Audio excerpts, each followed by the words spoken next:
I just need a moment to quickly take down some notes.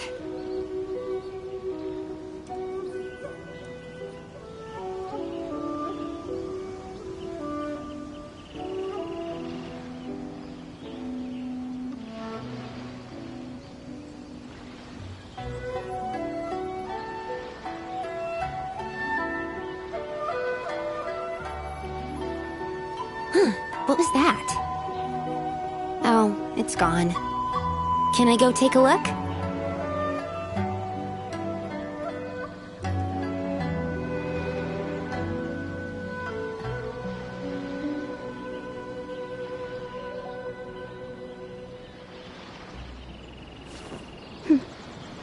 I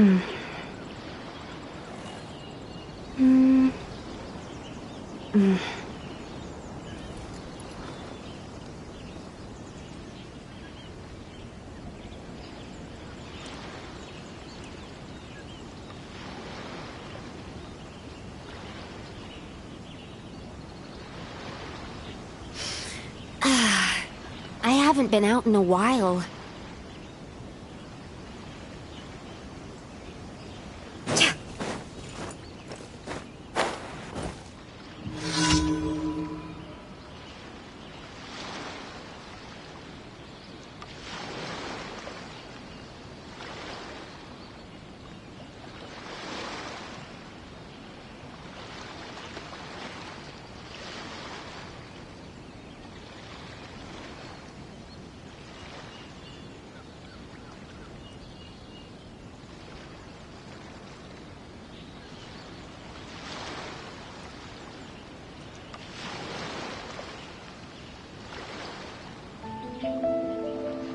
I just need a moment to quickly take down some notes.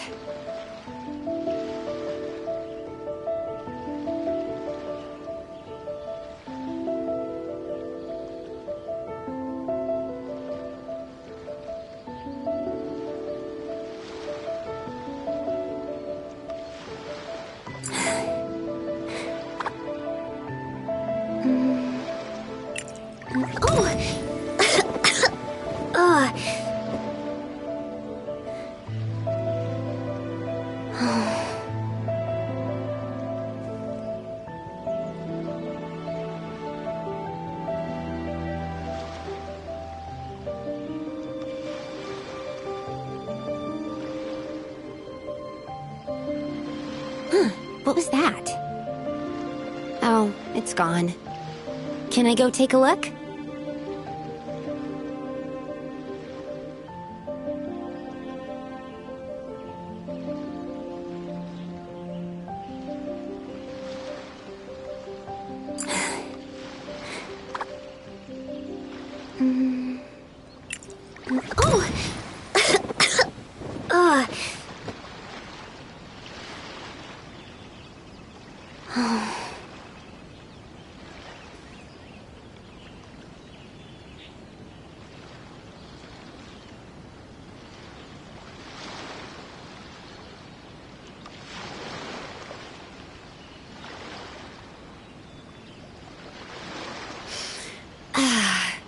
I haven't been out in a while.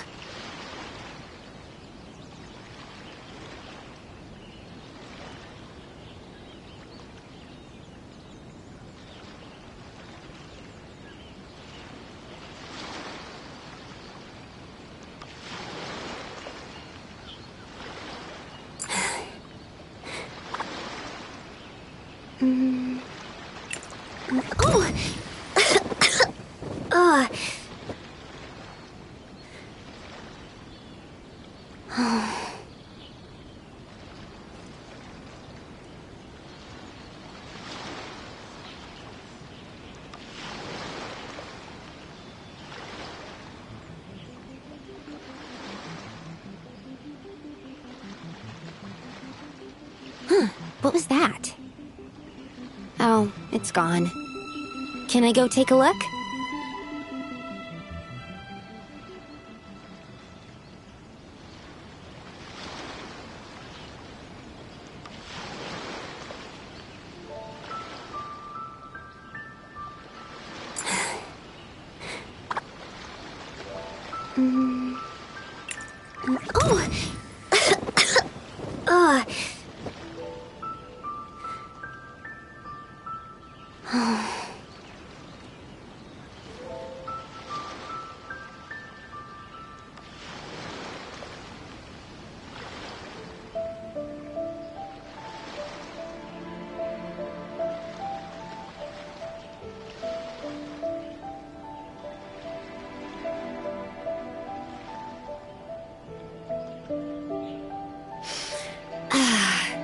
I haven't been out in a while.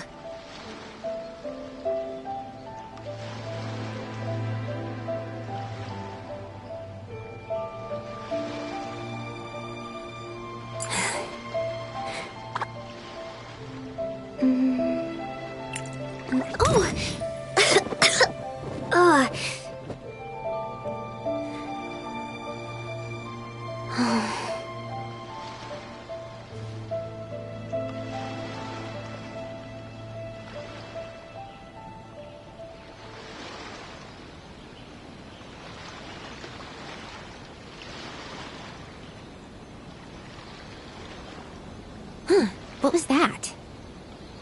Oh, it's gone. Can I go take a look?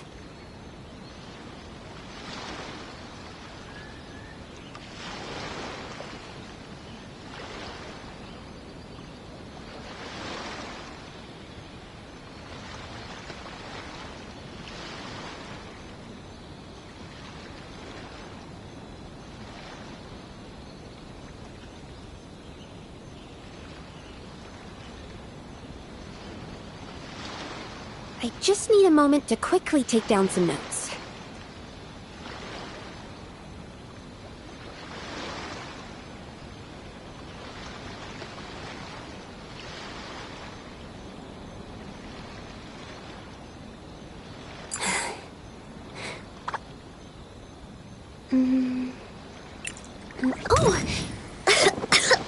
Oh!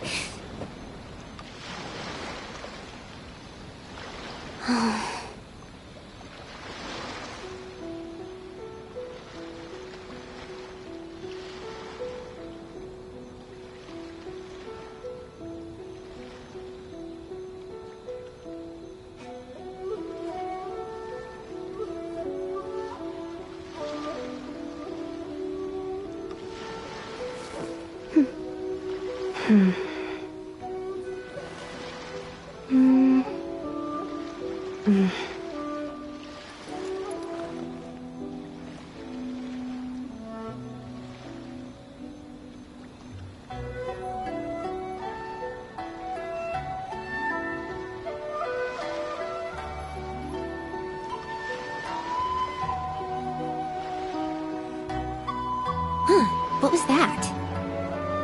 Oh, it's gone. Can I go take a look?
I haven't been out in a while.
Oh!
Ugh.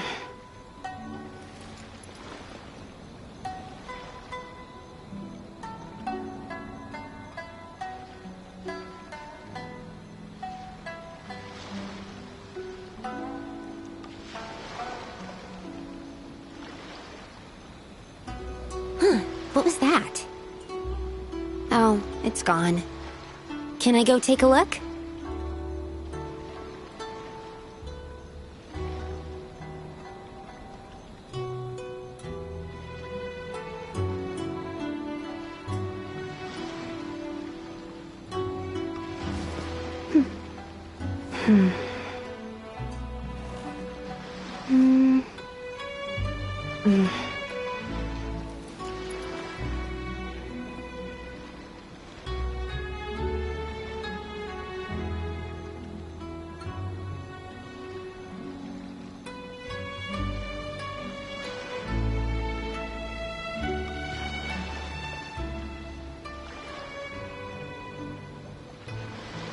I just need a moment to quickly take down some notes.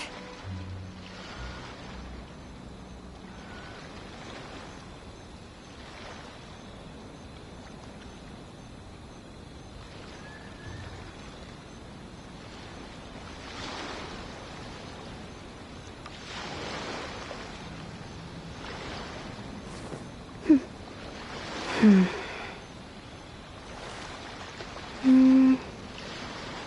Ugh.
What was that?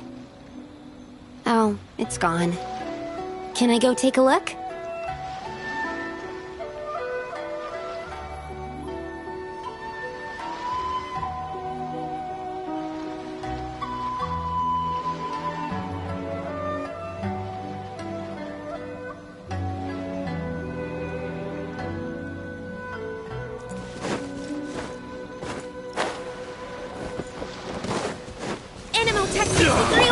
Oz, reveal thyself!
Picked the wrong test subject.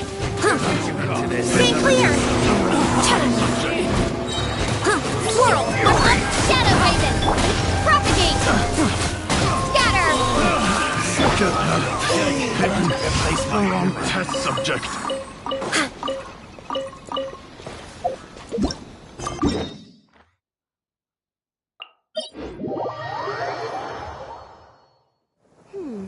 Humidity levels are increasing. Think we should run some tests?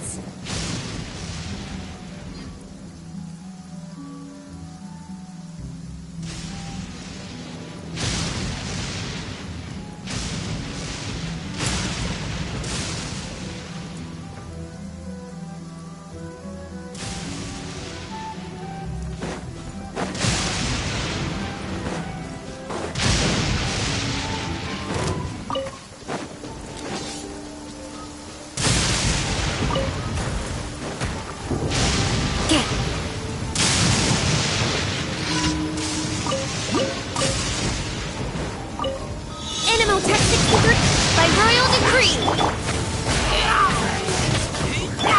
Spring forth! Propagate! As you wish, mate. Animo hypostasis emulation!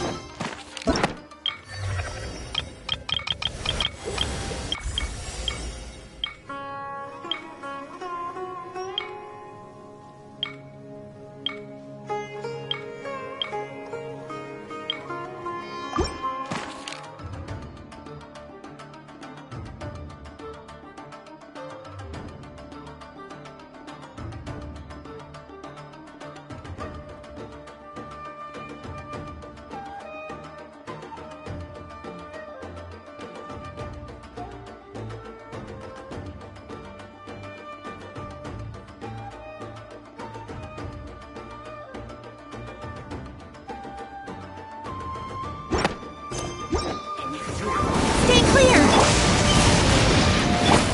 Scatter! Miscalculated.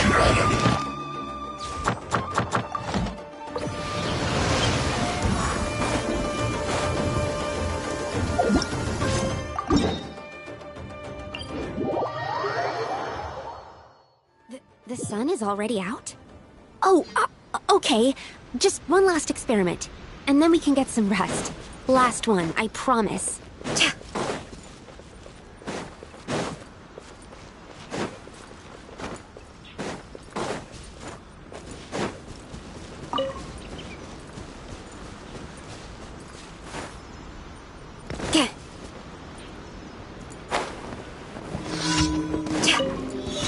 Absorption test!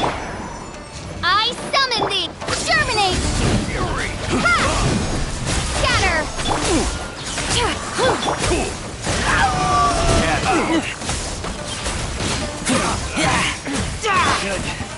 Midnight fist! Ha!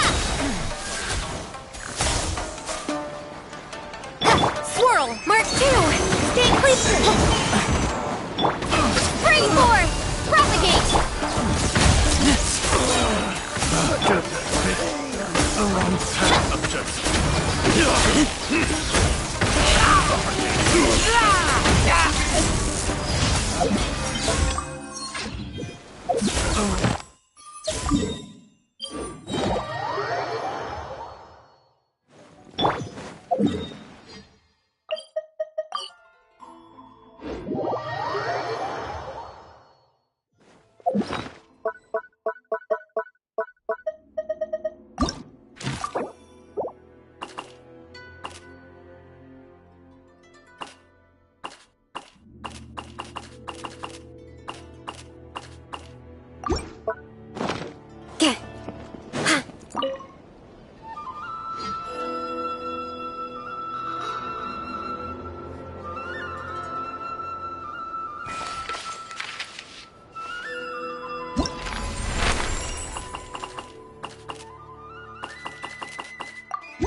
asked...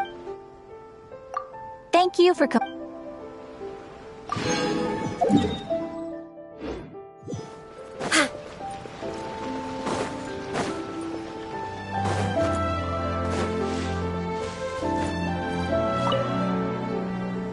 Which is to say that as long as someone passes the exam and gets a domestic services provider license, they'll be able to take more repair and cleaning jobs.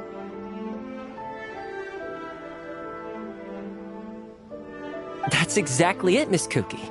The Yashiro Commission is promoting training and exams for housekeeping skills to help boost employment opportunities for residents seeking work.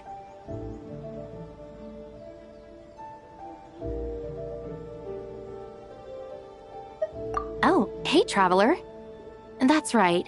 I'm looking into the Yashiro Commission's housekeeping training programs. Toma says that as long as you complete a full course and pass the exam, the Yashiro Commission will issue you an official license. It's a significant advantage for job seekers. I imagine that with your talent, getting the license should be a piece of cake. You flatter me. But while exams don't faze me, the rest of the Arataki gang... Boss's last job was to give exfoliating back scrubs at Isa Bathhouse. But he went at it a bit too hard and ended up scrubbing skin off too. Last month, Akira helped grill skewers at Shimura's. For every one he grilled, he ate 3. Shimura's would have been in the red for the whole month if bystanders hadn't intervened. And then there's Mamoru and Genta. Ushi's the only one who doesn't cause trouble, and that's because he doesn't need to work.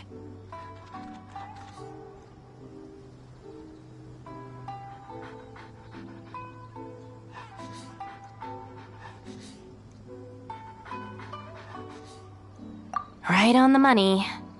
When I asked, they all replied in perfect unison, "Sorry, we got fired again."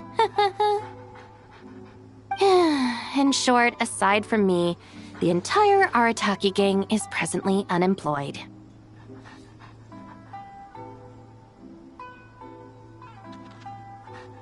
So, Miss Cookie, I take that you intend to secure licenses for the gang, and in doing so, improve their job prospects? Yep, my thoughts exactly. But just dragging them there to take the test is probably pointless. It's better if I get the license first. Then I can go back and tutor them myself. That's much more likely to succeed. Very thorough. In that case, are you ready to enroll right now? Give me a bit. I need to go back and fetch my documents, and also give the boss a heads up. Sounds good. Once you're ready, you could find me at the Yashiro Commission to register. You could sign up at any time before I go on leave. Got it. I'll be quick. Thanks, Toma.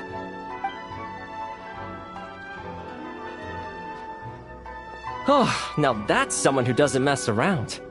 Been a while, Traveler. What do you think?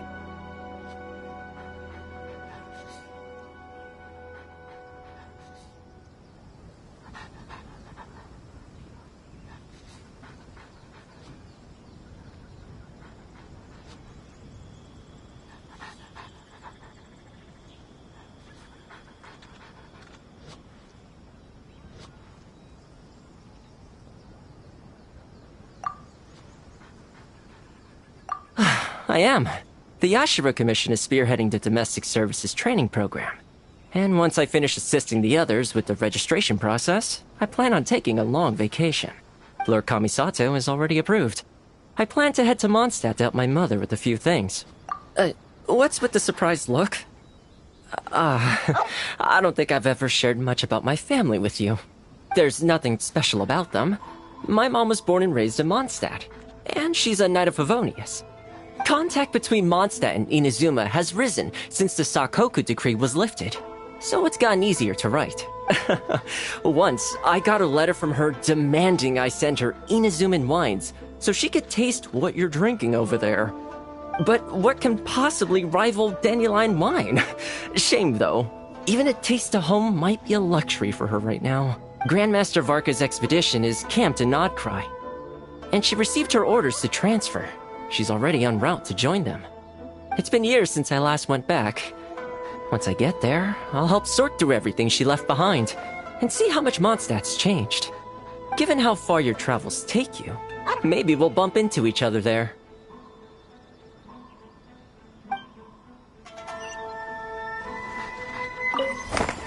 I think I'll swing by the Angel's Share for some apple cider. It'll also be a perfect chance to buy some local brews. Can't find those here after all.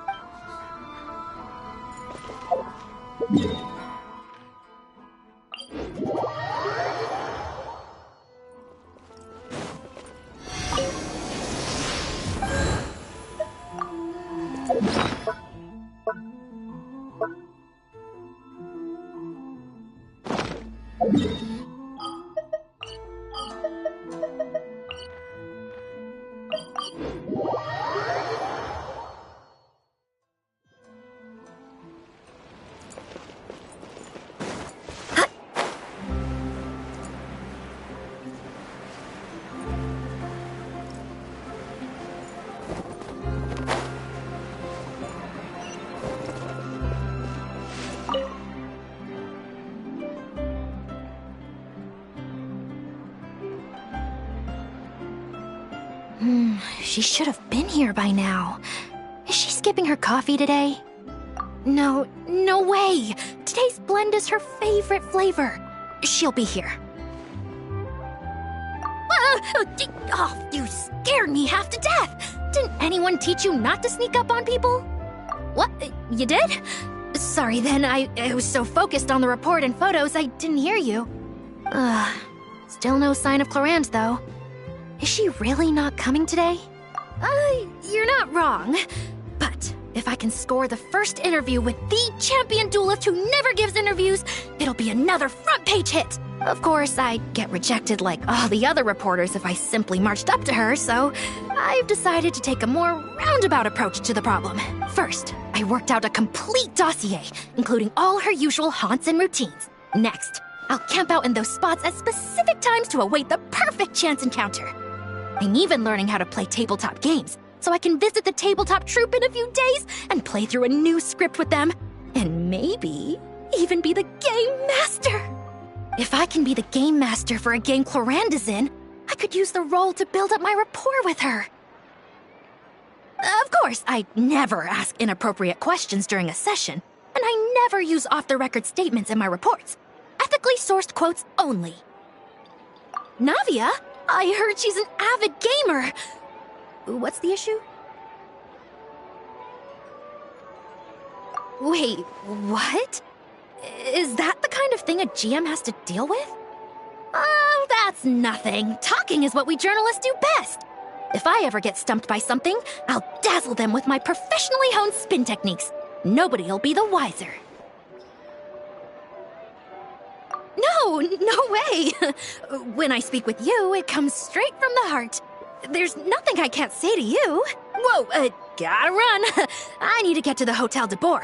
Clorinde might be on her way to buy some cake there this very second. See you later. And don't forget, I want an exclusive interview with you next time we get the chance.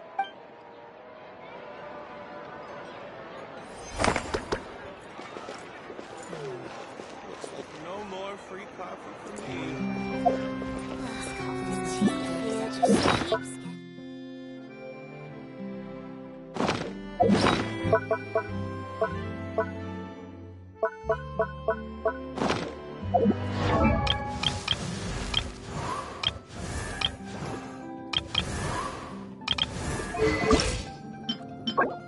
La da da da da da da da.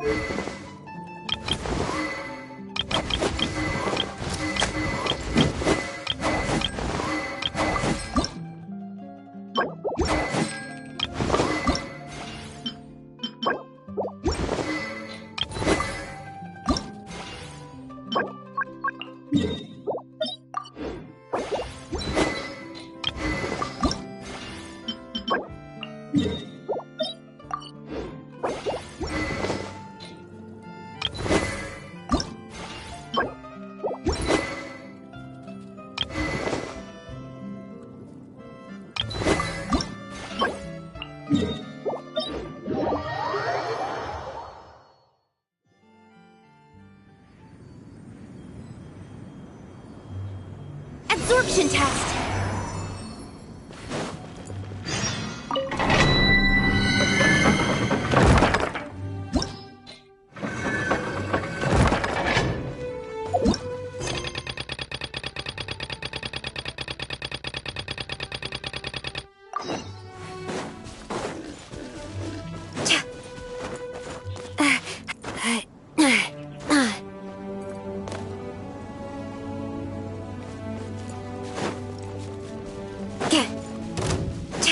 Animal test 63! Ha! Germinate! Enhanced animal module 7! No rest for the wicked. Midnight Phantasmagoria. Propagate! I summon thee! Ha!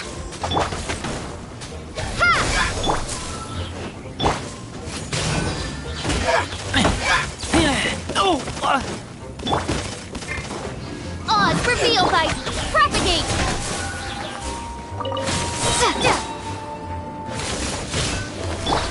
Spring forth! Stand clear!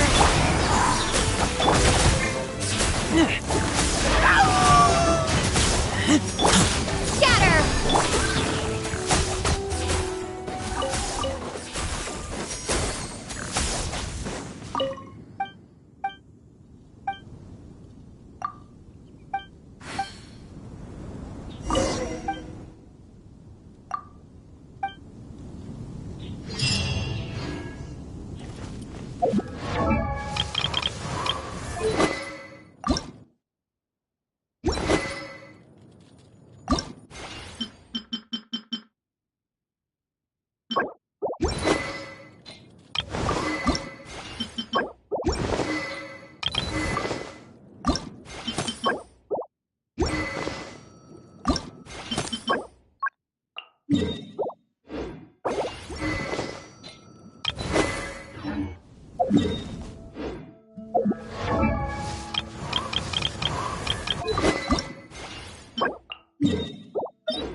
Animal test 6308! Propagate! No rest for the wicked.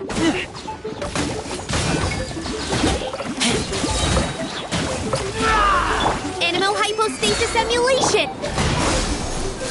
Ah!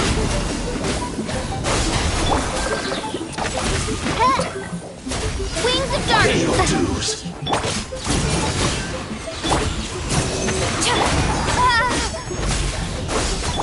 I summon thee!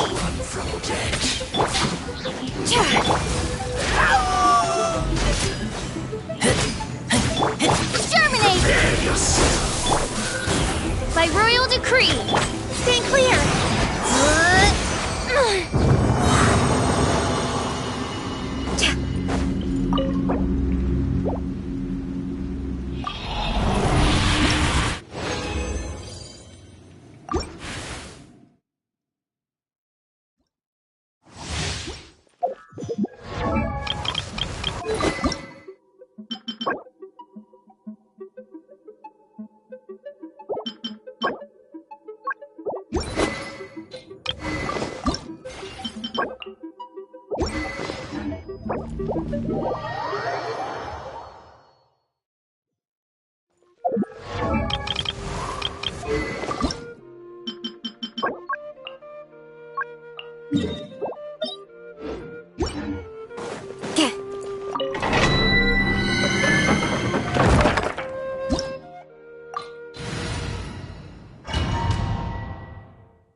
No escape!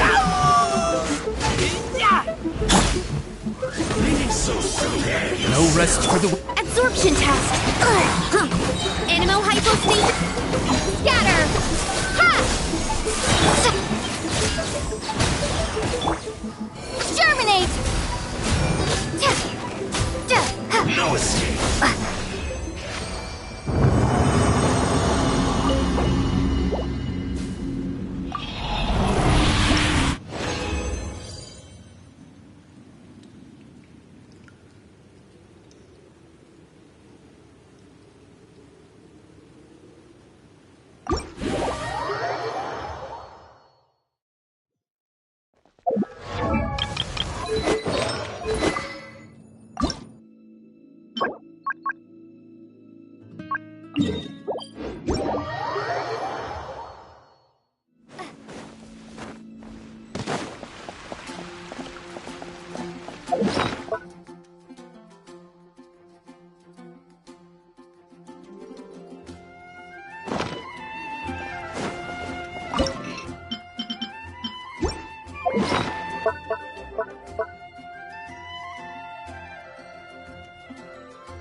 By royal decree!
Swirl, Mark 2!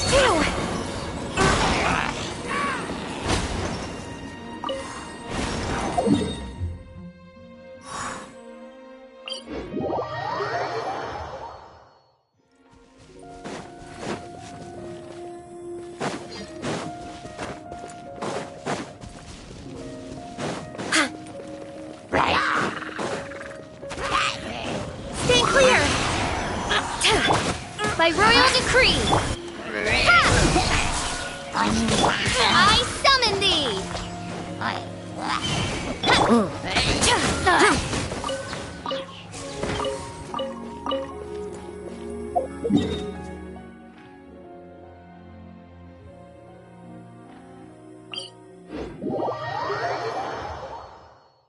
Snow this big only falls a few times a year. If I miss it, I'll have to wait until next year to run my experiments. So please give me some space.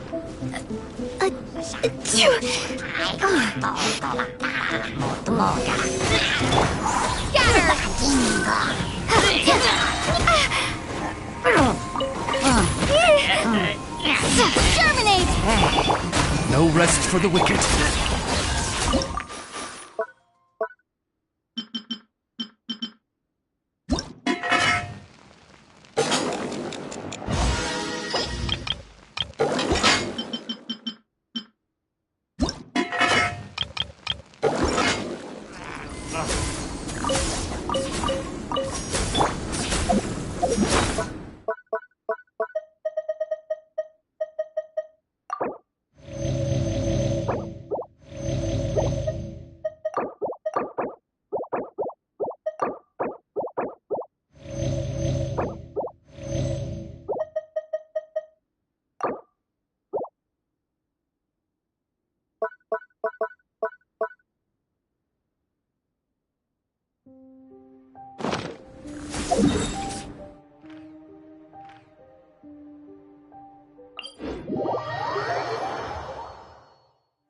The sun is already out.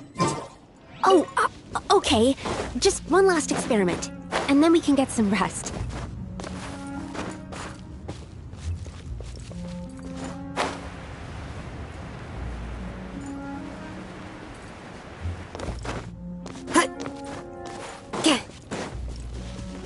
Absorption test!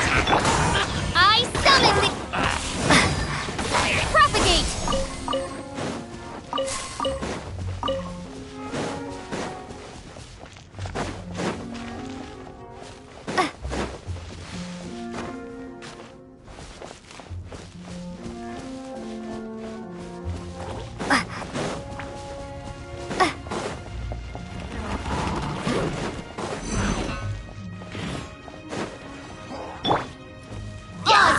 Animal hypostasis emulation!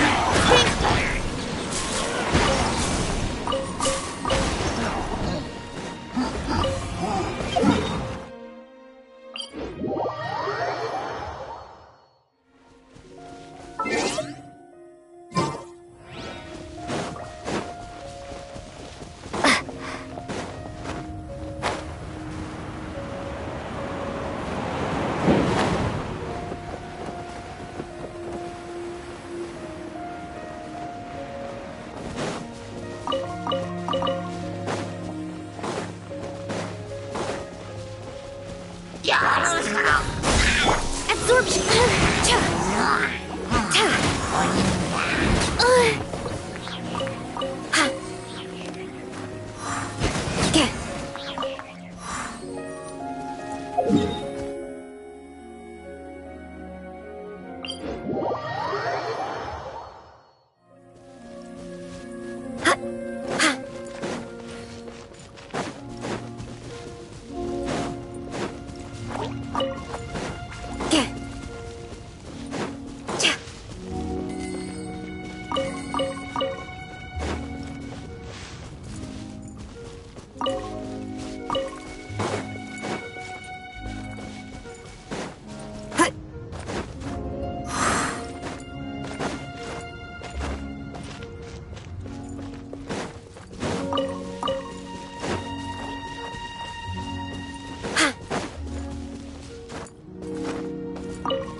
Stay clear! No rest for the...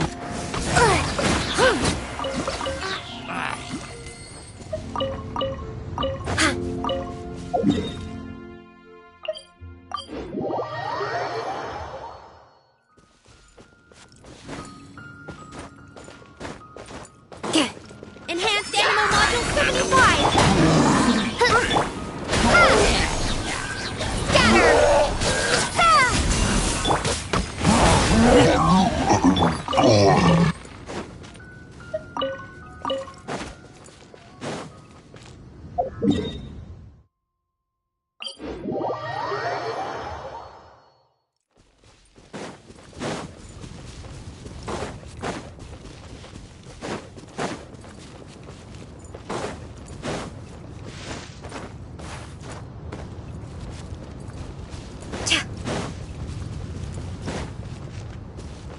Stay clear! By royal decree, propagate!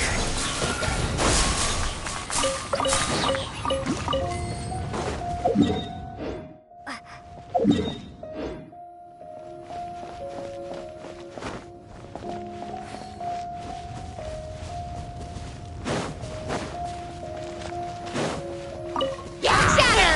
Absorption test! Terminate!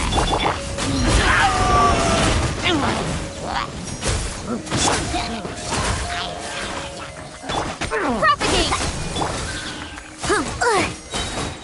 Swirl, Mark 2! Animal... I summon thee!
Reveal thyself!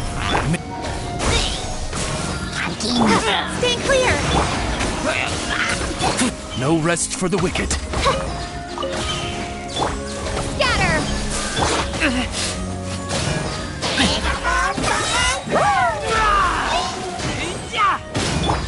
Transform! Propagate! Animotech 63! I summon thee!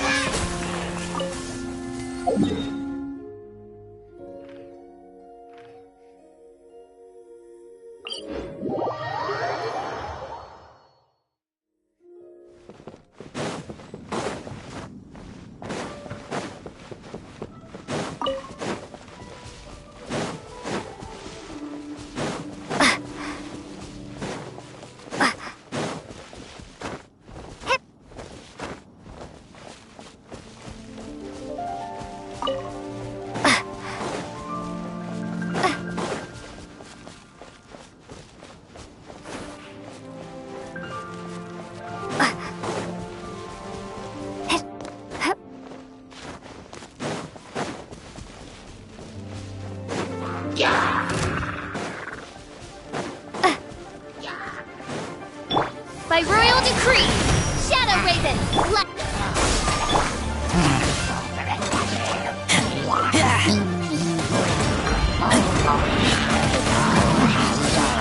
absorption test.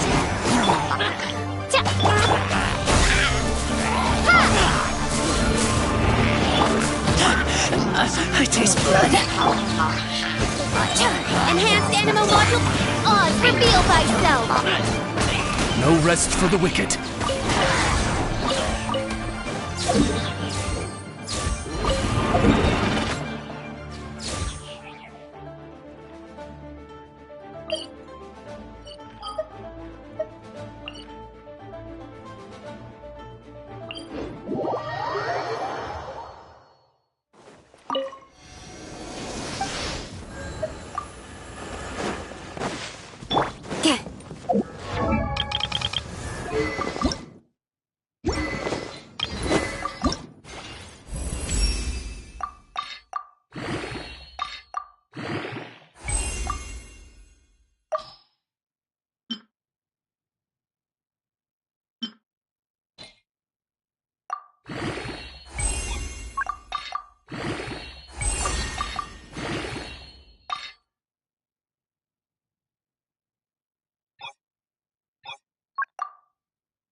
By royal decree! Scatter! Ha!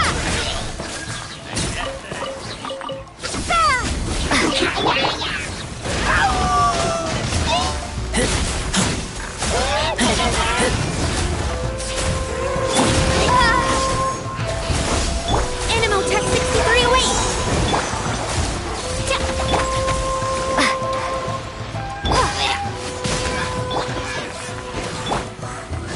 Midnight Phantasm! Scatter! Get back!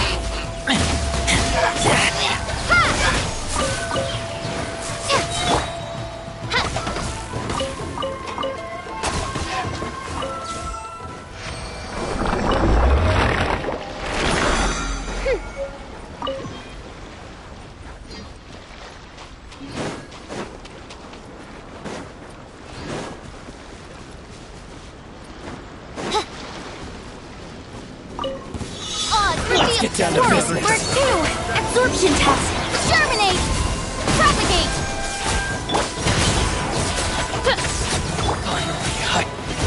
To the very as you wish, main player.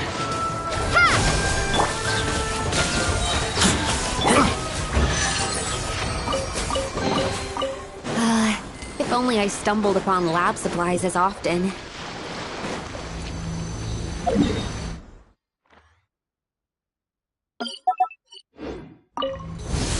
Stay clear! Propagate!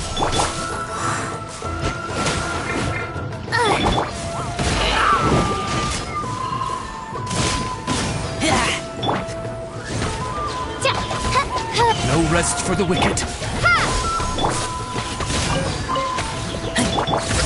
Force! Enhanced Animal Most Wings of Darkness! Come, Sever Knight!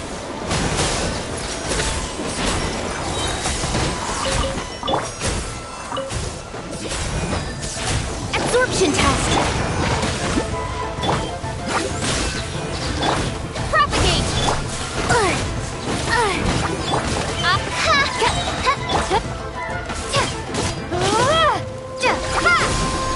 Scatter!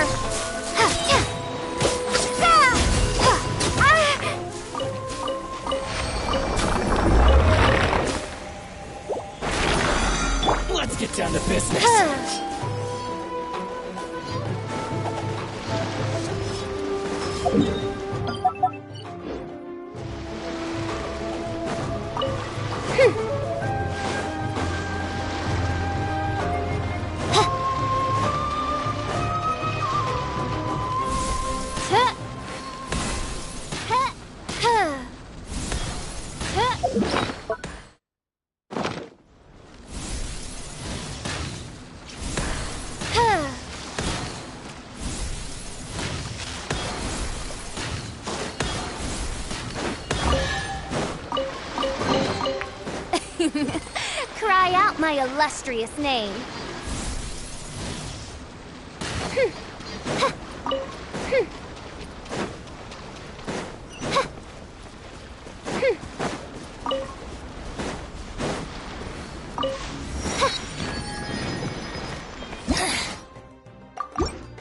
The insolent shall be punished.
I wonder...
You mean the village keepers? Oh, let me think. When I was eating dinner the other day, I saw one of them by the side of the road, muttering away and eating mushrooms and tree roots. They shouldn't go around eating that kind of stuff. Okay. Did you notice anything else? Anything else? No, I think that's all I have to tell you. Sorry.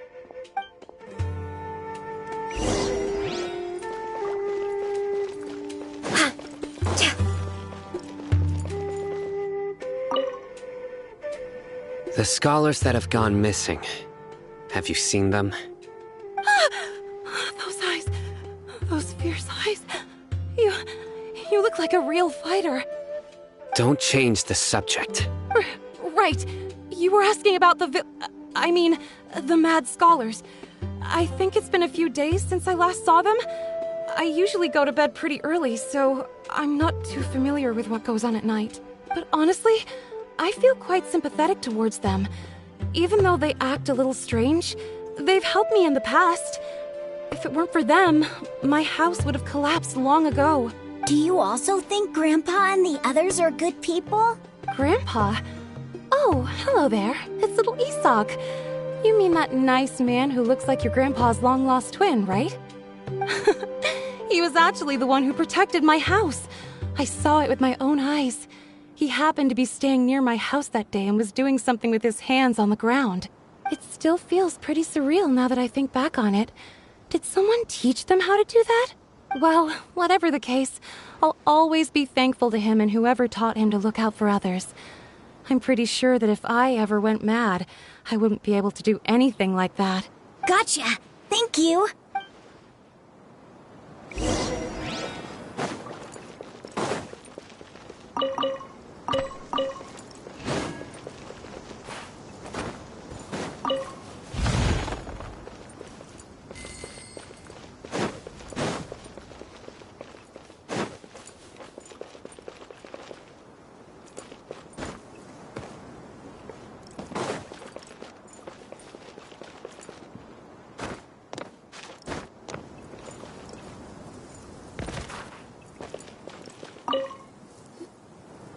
Sir, have you seen my grandpa recently? You know, the one who likes to sit and space out near the village entrance. Oh, well, if it isn't Isak. Oh, your grandpa, huh? It's been a while. The last time I saw him, he was spacing out by the road as usual. I went and asked him if he'd like any of the food I had prepared, despite my wife's protests. Like many people, she's really quite terrified of them. And speaking of my wife, she's still always complaining about how I don't make enough mora. Might explain why she's always mad at me.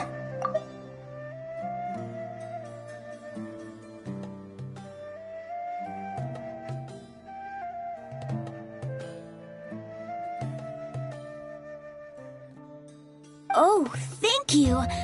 Thank you for taking care of him. It was nothing. You're looking for him, right? Did he go for a walk and get lost? Yeah. That's no good.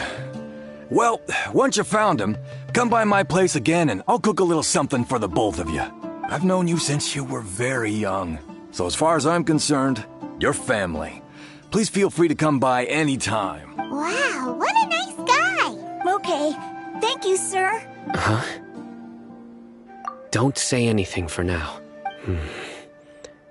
Isak, stay here. Let's head over there. Stay quiet as you move.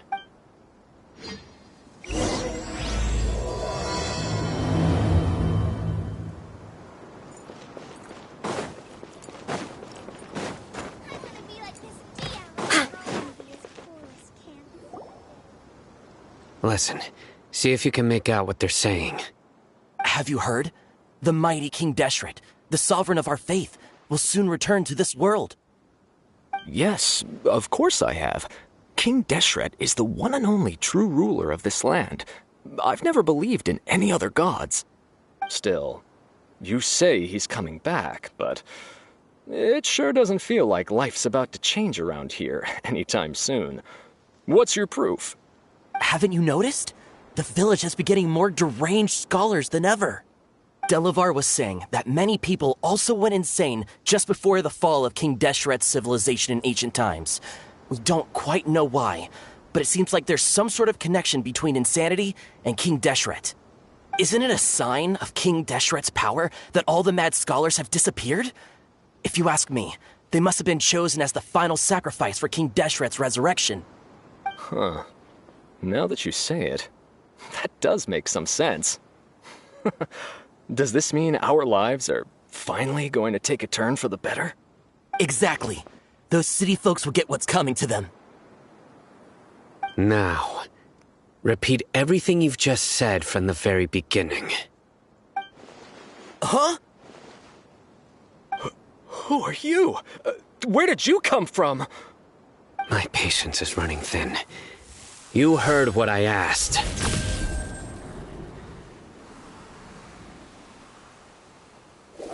Yeah, bro, this guy's something else. Just look at his eyes. One wrong move, and he's gonna flay us alive. Let's not get on his bad side, okay? I am no match for this guy. Oh, okay, good sir. What is it you would like to know? Tell me about King Deshret's resurrection. Well, I only know a few things from hearsay. I went for a drink the other day and heard others talking about a rumor that the madmen will disappear and that King Deshret will return to this land. I'm not making this up, I swear!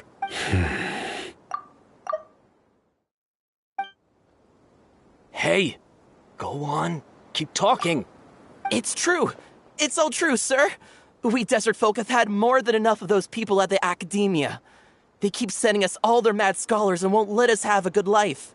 Would you want to live like this if you were in our place? The radicals were even more thrilled than me when they heard the news. We're all praying for King Deshret's speedy return. Delavar also said that once King Deshret returns to our side, it's only a matter of time before we conquer the land on the other side of the wall. They're all willing to serve under King Deshret and fight for a share of the glory. Is that so? Seems like he still wants to know more. Keep talking. Got it! At first, I told myself it was just the drink talking, but then all the mad scholars vanished without a trace, just as the rumors said. Please don't beat me up just for mentioning these rumors. If I'm guilty, then everyone else around here is also guilty. I'm just saying what the others said. The people here really like King Deshret, but dislike the Dendro Archon. Where is this radical person you talked about? I haven't run into him over the past few days, so he probably hasn't been around the village. What about you, man? Have you seen him at all? No, not at all. We wouldn't dare lie to you. He's really not here right now. Sounds like you're not too close with the radicals. No, of course not. All we know are their names. I have many ways to stop you from talking.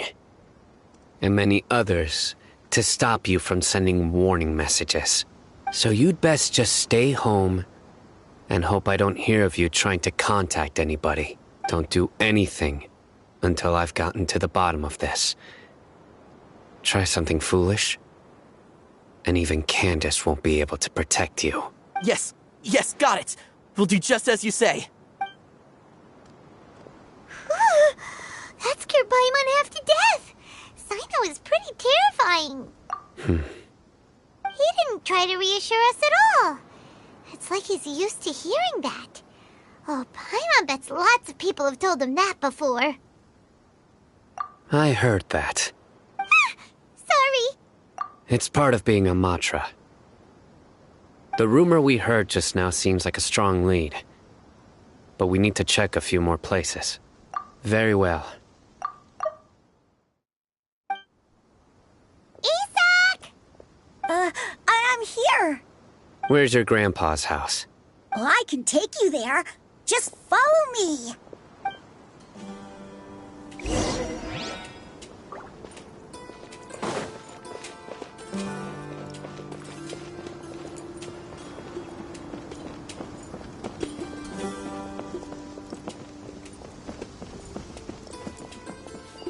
Grandpa?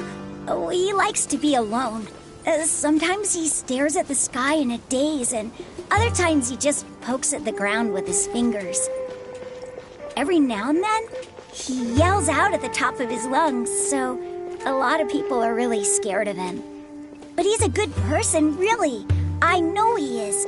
I swear, he's just like my real grandpa.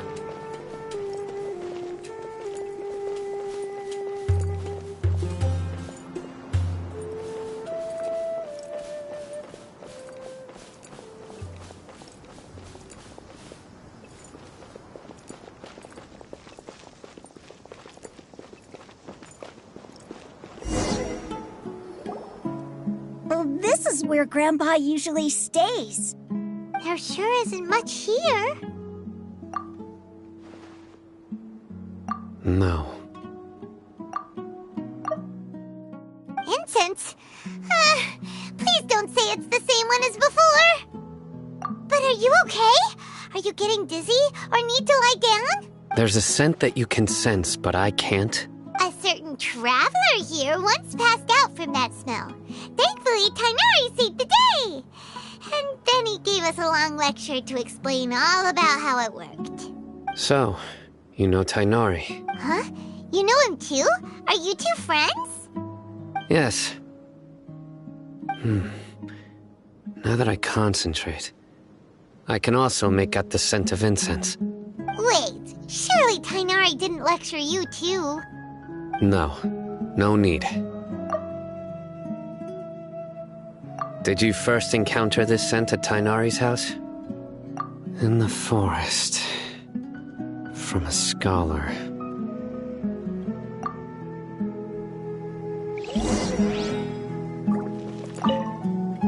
Oh, where did Grandpa go? Please come home, Grandpa.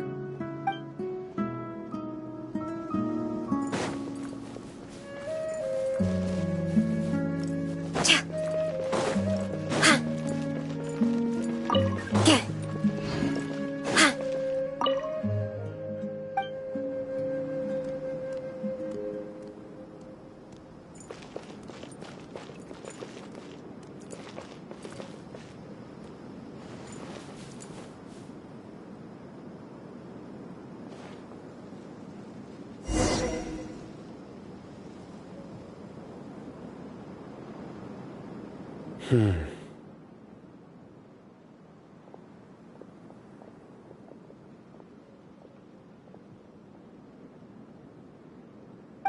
are you looking for, Sino? Here it is. Take a look right here. Paimon doesn't see anything. Although the traces have been completely buried in the sand, there are footprints here, from the size and shape. They belong to an adult male. This pattern is a common one from this area. Local shoes. This was probably someone from the village. The scent is quite faint, but still extant. The footprints head in that direction. But who would come looking for Grandpa? He doesn't have any friends. We'd have to ask whoever lured him away with the incense. Huh? So you can lure someone away with just a scent? Hey! What's wrong with liking good food? Everyone's got something they love in life. Exactly. Most scholars are fond of incense, since the smell supposedly helps them clear their minds and discover new knowledge.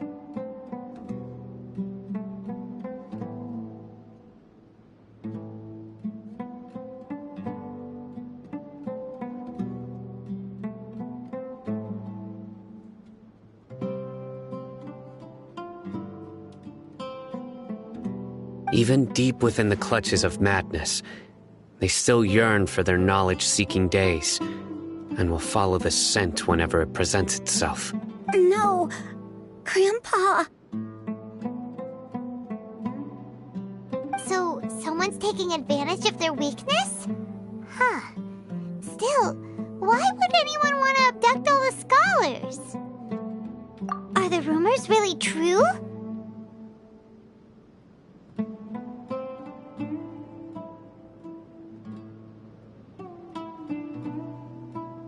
Could the disappearance of all the mad scholars have something to do with the radicals?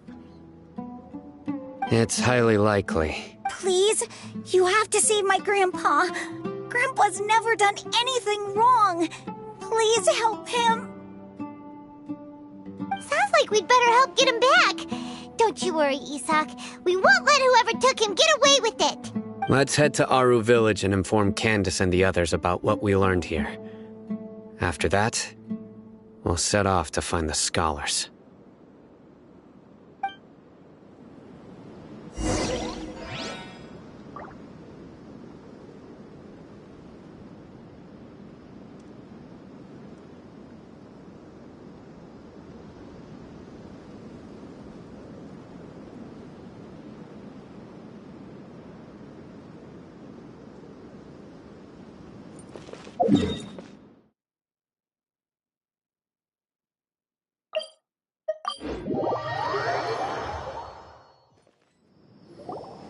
Right. The dark fabric definitely looks a lot better. That'd be my choice, too. We're back, Candace! We've got a lot to tell you. Ah, welcome back.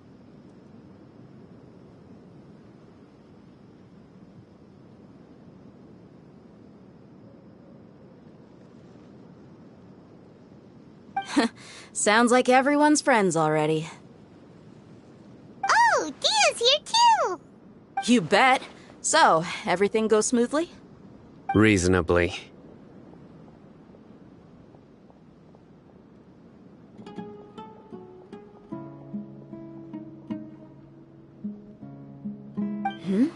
Hatham didn't go with you?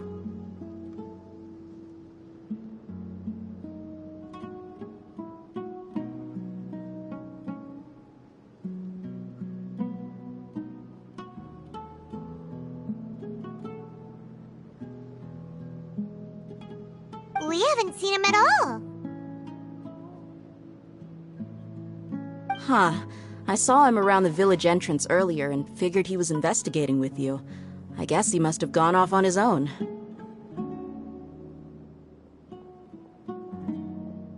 Did you find out anything useful?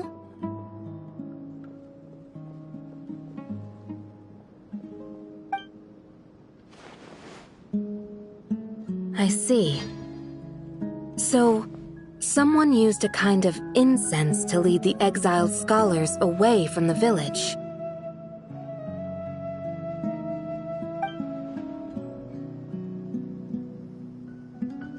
The resurrection of King Deshret?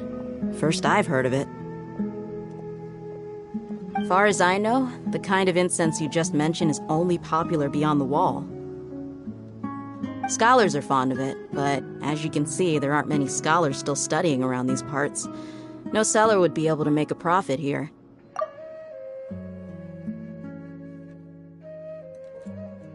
Not to mention, making incense is a labor-intensive process.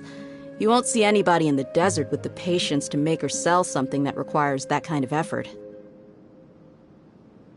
It seems someone from beyond the wall must have been supporting this. Makes sense.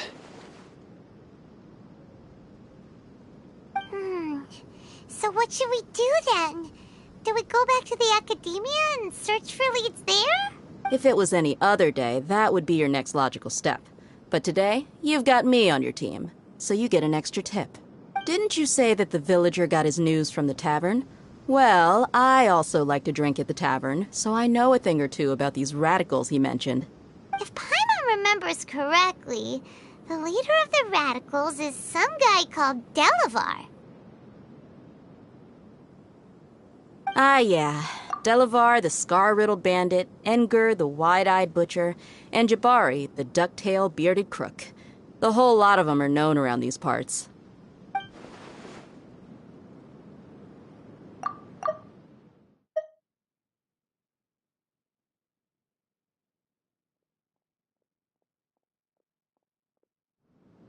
These guys have one thing in common, and that's being broke. The rougher life gets, the more they want to believe in King Deshret. Way they see it, King Deshret's resurrection is their only chance at overthrowing the academia. Throwing all of Sumeru into chaos is the only way to change the way of life here in the desert. Anyway, that's my guess why they've chosen to become radicals. Tia! You're amazing! You really know this place inside and out!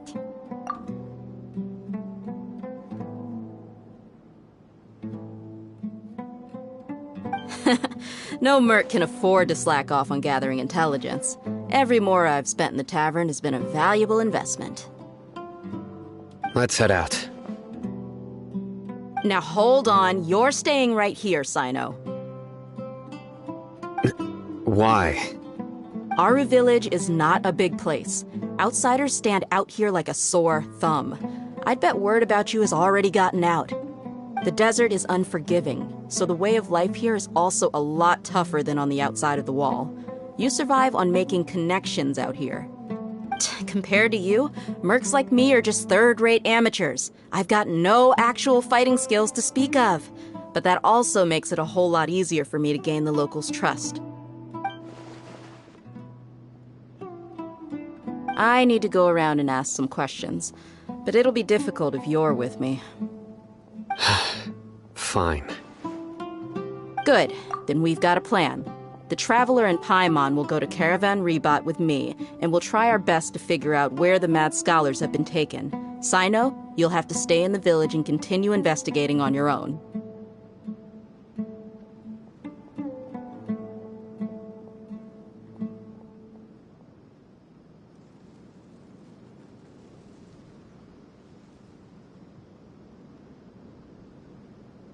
Alright, sounds like a plan.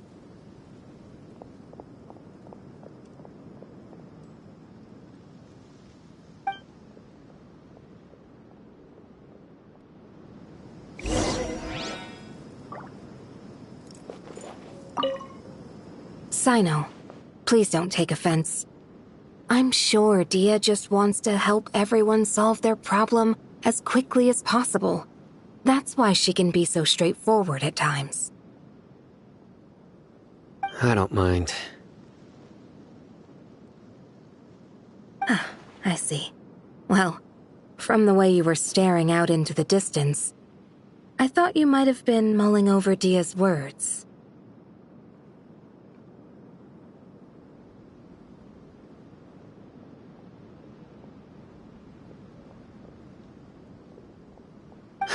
No, I'm used to being treated that way.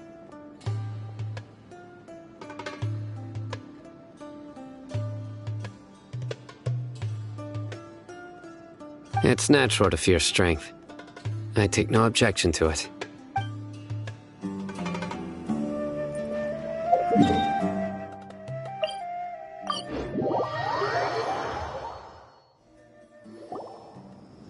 Well, here we are again.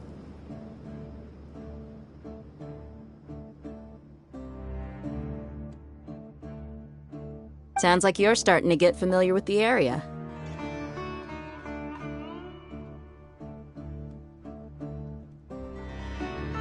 Paimon's amazed every time we see the wall of Samiel.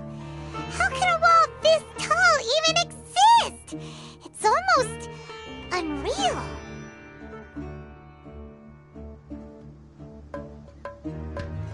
I know what you mean.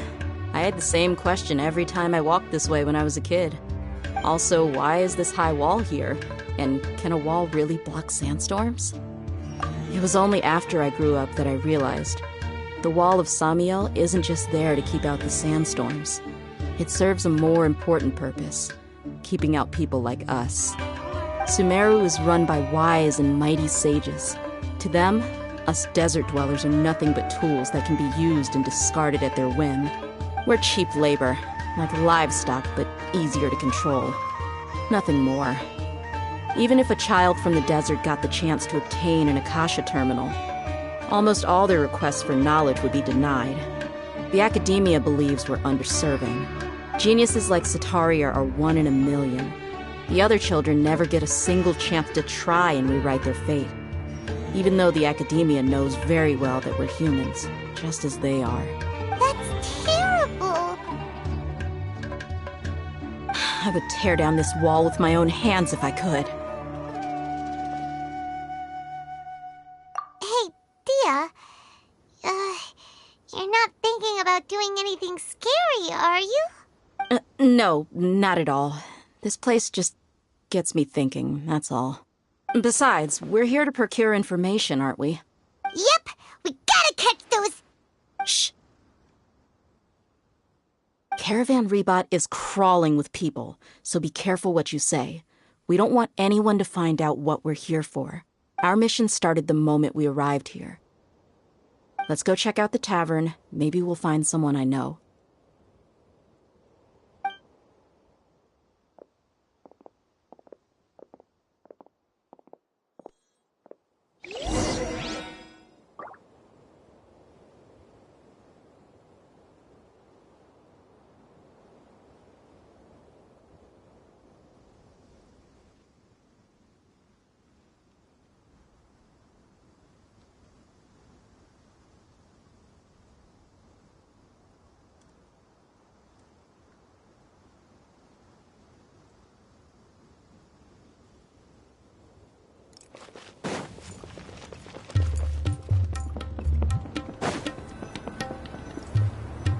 Just our luck.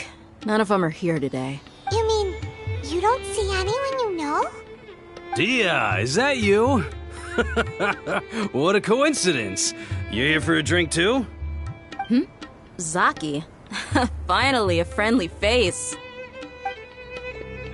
Oh, and who do you have with you here? Guests from another land? Hello, hello. I'm Zaki. Dia's, how would you put it? Drinking buddy? We've had drinks together a few times. You could say we go back a ways. Anyway, as far as my friends here, they aren't too shabby, are they? You rarely see any Outlanders so friendly and respectful nowadays. Absolutely. Much better than those people on the other side of the wall. So, Dia, are you looking for someone? Yeah. Have you seen Enger, Delavar, or Jabari recently? Of course I have. Matter of fact, we were all here drinking together just a few days ago. I've got a spice trading deal from another nation. I thought maybe Delavar and his friends might be interested. Know where I could find him? Ah, how thoughtful of you. Then I assume you also know that Delavar's been having a hard time making ends meet these days. So, you came here to help him out? Hey, keep it down. Let's just say I prefer to keep this deal a secret. Y'all at Caravan Rebot are like family. If there's more to be made, why not do it together? Besides, Delavar and his friends have muscle. They'd be a good fit for escorting the goods. Yes, how considerate of you. Delavar's my friend too, so of course I can take you to him. Come with me.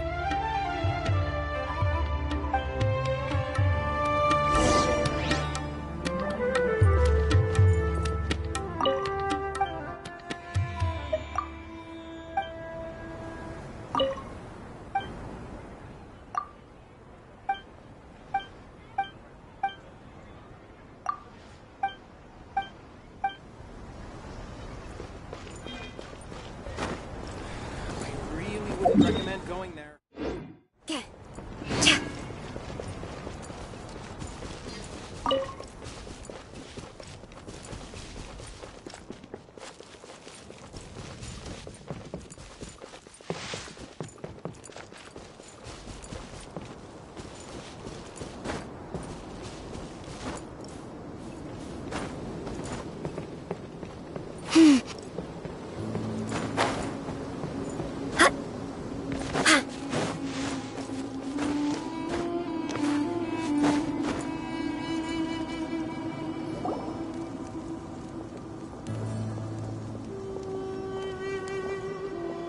Are we there yet? Yep, this is the place. This place is practically deserted. What are they doing in a place like this?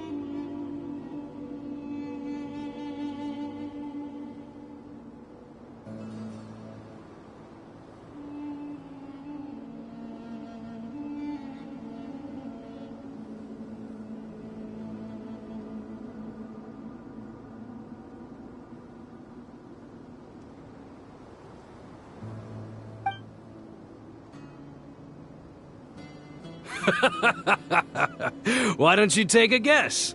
Go on, a wild stab in the dark. You're like lambs to the slaughter. Oh no! It's an ambush! What's this all about, Zaki? Come on, Dia. You really think we didn't hear about what you said back in Aru Village? The boys have kept a close eye on you from the moment you set foot there. Not only do I know that you're looking for Delavar, I also know that you've teamed up with people from the Academia to look for the missing scholars. So, you've been watching us from the very beginning? Uh-oh. Paimon knew leaving Sino behind was a mistake! And you left the strongest one in the village, didn't you? Who do you think you are? You really thought we'd fall for your little business deal nonsense? So you and Delavar have been partners all along. Dia, I guess it's only natural for a traveling mercenary like you to be out of the loop. Those of us who hang around the tavern have stronger bonds than you think. But you got one thing right. we're all looking forward to an uprising in Sumeru. There's nothing more we'd like to see than the desert folk overthrowing the academia. If that's the case, then I'm sure Delavar wouldn't miss a second of it. I'll be honest with you. If it weren't for what you said in the village, your little monologue about the Wall of Samiel would have convinced me that you're one of us. Delavar. And Enger, you're here too, huh? Long time no see, Miss Mercenary. You should have known the traitors are what us followers of King Deshret despise the most. Dia, I thought that you, a fellow desert dweller, would understand why King Deshret is greater than the Dendro Archon. Little did I know, you don't deserve to join us. Yeah, gee, what a missed opportunity. Adopting radical views and kidnapping innocent scholars, all because of some baseless rumors. Anything else I'm missing out on? See? There you have it. Mercenaries are just a bunch of faithless scum with only one thing on their minds. Mora. Pathetic. You're all like a pack of street rats. You're not wrong.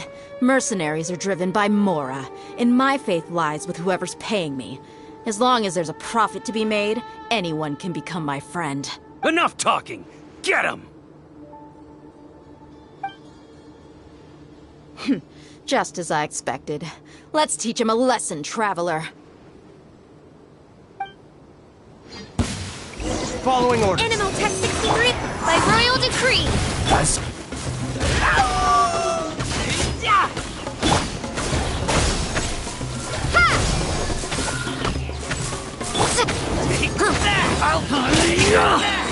Swirl, mark it.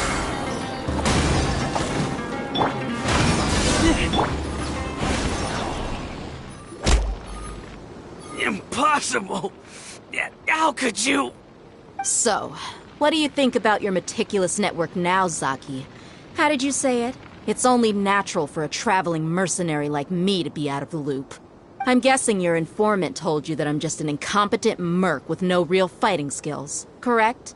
I mean, that is what I said after all. And of course you would believe everything he reported. The only thing you know about me is that I'm a mercenary, but you've never seen me in action. Even though you heard we went to handle monsters together, you believed that Candace was the only one doing all the real fighting. That so-called Flame Mane is just a fraud. She admitted it herself. She just uses her connections to gain the trust of others. That's what you thought, right? Ugh. You lied in the village because you figured that we'd have people watching you. And you were stupid enough to fall for it. I figured as much the first time we drank together. You all thought you were so smart. Pathetic. Okay, that should be all of them. Whoa! So you've been planning this since we were in Aru Village? No task can be done without preparation. I just happened to notice a couple suspicious-looking people while you were out investigating. Oh, but instead of catching them right away, you let them report back. Those two who were snooping around were just a couple small fries. If we want to get the real catch, we have to be patient and give it some time. Oh, you mean the funny name she mentioned back in Uncle Ampu's house? The wide-eyed butcher, scar-riddled bandit, Paimon can't remember them all. That's just a bunch of drunk talk. Enger and Delavar like to talk themselves up when they're drinking. Enger, the wide-eyed butcher, and Delavar, the scar-riddled bandit, are the nicknames they came up with for themselves. Alcohol has a way of making people share what they really think. So Enger and Delavar are always rambling in the tavern about how King Deshret is a superior deity. What about Zaki? He's just a numbskull who fell right into our trap. Zaki was probably the best of them all. My initial plan was to find Delavar first, and then try to track him down.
That's what you wanted to ask when we were at Uncle Anpu's house, right? Jabari's one of the villagers you talked to. You know, the one who wanted to treat Isak and his grandpa to some food. Wait, so he's a radical too?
No, he isn't. I just needed to tack on a random villager name to make the eavesdropper think that I was making some wild guesses based on my impressions.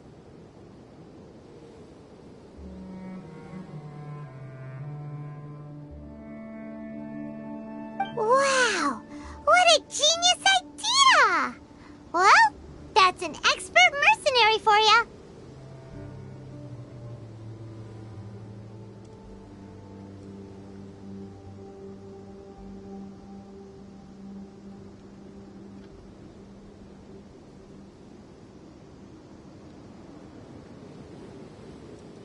Ah, you're too kind.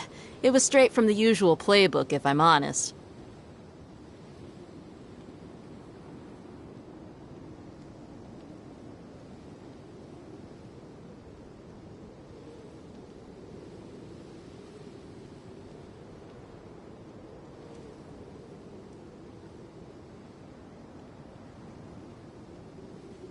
So, that thing you were saying before, is it really true?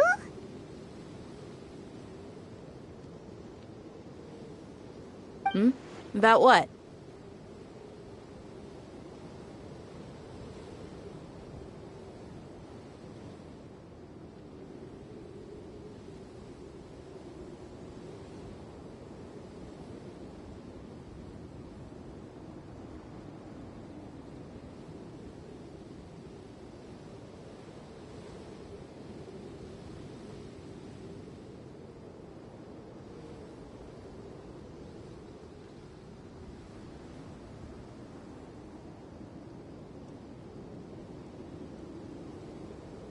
About how mercenaries only care about Mora, and that anyone's a friend as long as there's a profit.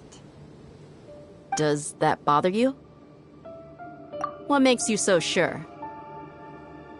Dia, do you dislike the Dendro Archon like the other desert folk?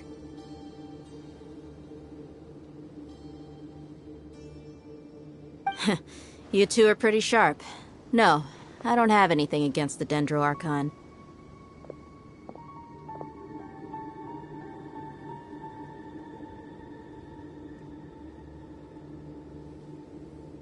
I've heard a lot of nice things about the Lesser Lord from Dunyarzad. I can understand her devotion and gratitude. Dunyarzad's just an ordinary person. There's no way a god would be so involved in the lives of everyday people, unless they were truly compassionate. I've begun to realize that the sages are behind everything that's happened recently. The radicals' blind belief in King Deshret, making the Dendro Archon out to be an enemy. It's all the academia's trickery. But I see through it all. And unlike them, I can never be hostile towards anyone who's never done anything wrong. Dia. Anyway, looks like we're done with business here. Traveler, lend me a hand. Let's tie him up and bring him to the village.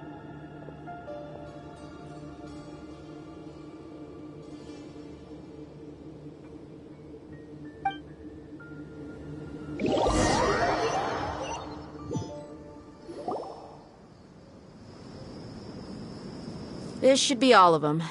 I'll let you take it from here. All right. I'll be in touch.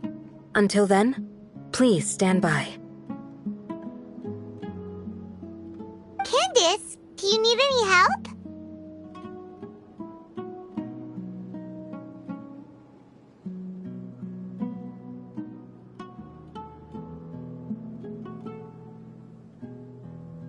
Candace will be okay on her own. I trust her, so you can too. She's been guarding Aru Village for quite some time now. If anyone is qualified to question the offenders, it's her.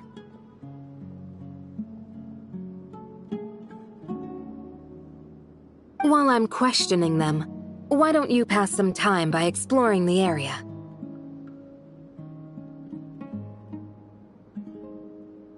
I'll meet you back here tomorrow morning, Traveler.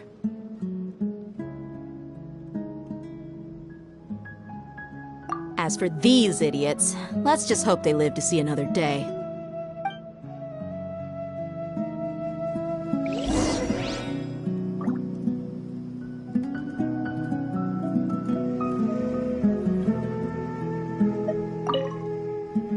Candace is an expert at dealing with people like this. All we have to do is wait for her word. You heard the question. Now answer me!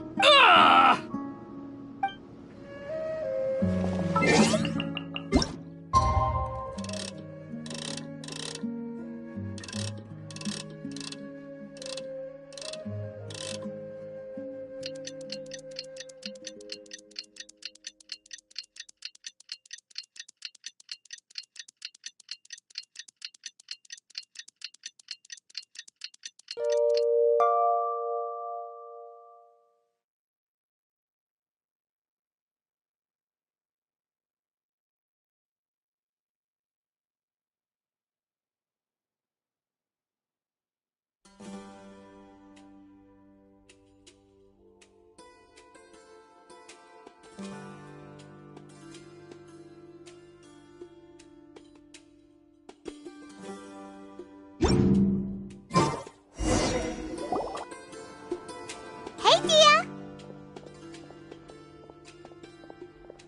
Right on time. We'll know any moment now.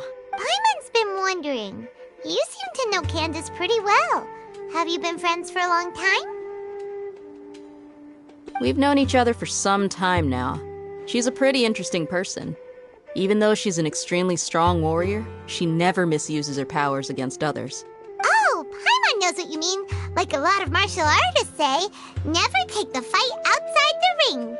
Yep, I guess you can put it that way. It takes strong convictions to be as dedicated as she is, and shoulder that kind of responsibility. Us mercs, on the other hand, we pretty much live from one day to the next. Well, Paimon thinks you're great too. Really? Thanks for that.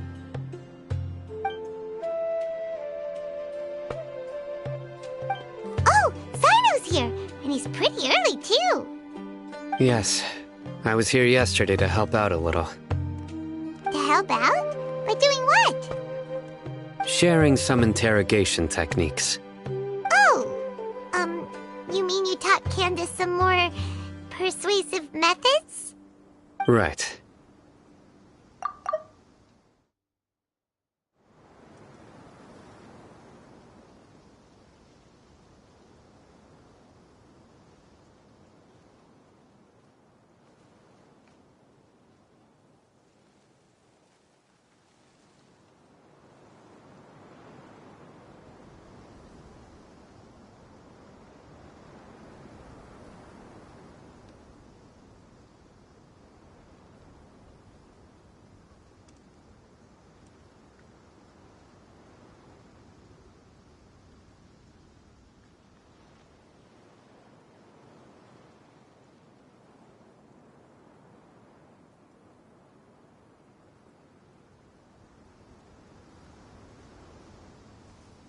Come on in, everyone. Come on, let's go inside.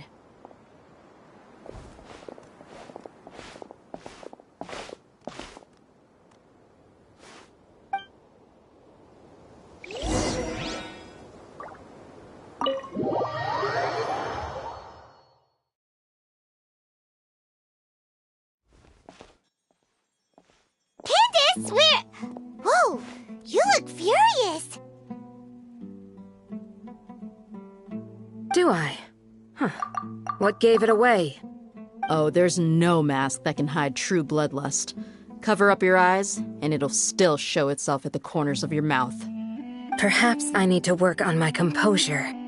Still, it's perfectly understandable why I'm angry. I'm sure everyone present would agree. Yes, ma'am. Please, don't beat us anymore. We're gonna die. Well, looks like Sino taught her well. You fear death yourselves, yet you do not hesitate to place the lives of others at risk.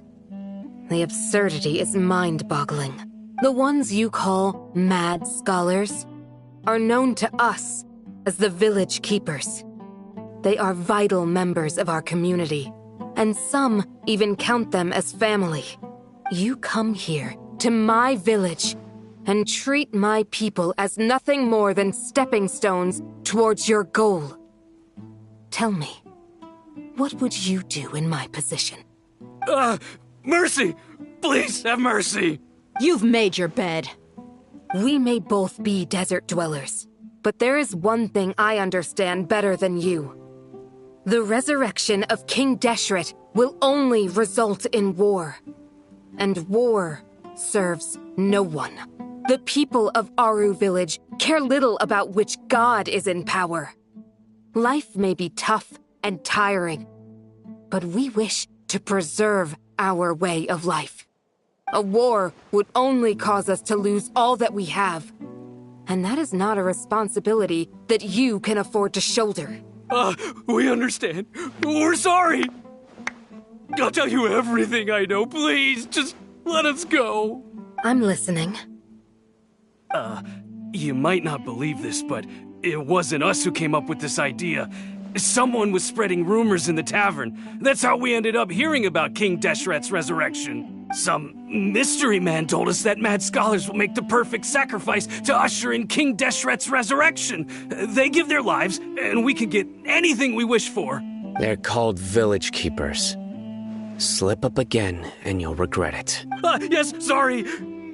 It was all that mystery man's doing. He told us to spread the word about King Deshret's resurrection, and talked us into helping him. In return, he said he'll help facilitate the resurrection process. I'm not sure. That's one. Huh? One what? Strike. You get a total of 3. Then, you die by my hand. Wait, I'm telling the truth. We don't know anything. It was all him. 2. He got us to lure them out of their houses in the night with some kind of incense. We take them to a junction outside the village. Then the mystery guy takes them from there. You gotta believe me, please. I'm telling the truth, I swear. Just ask them if you don't believe me. That was indeed the truth. Traveler, go on.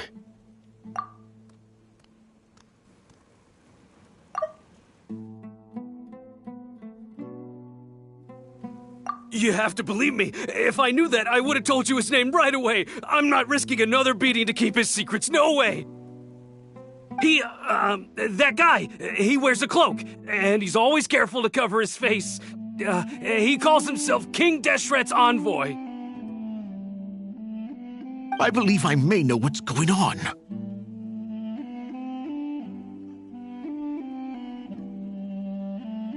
Uncle Anpu, what do you mean?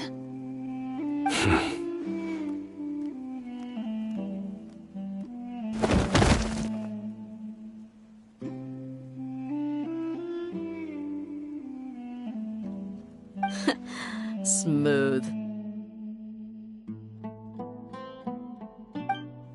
Okay, speak. If my suspicions are correct, this mystery man they speak of could be from the academia.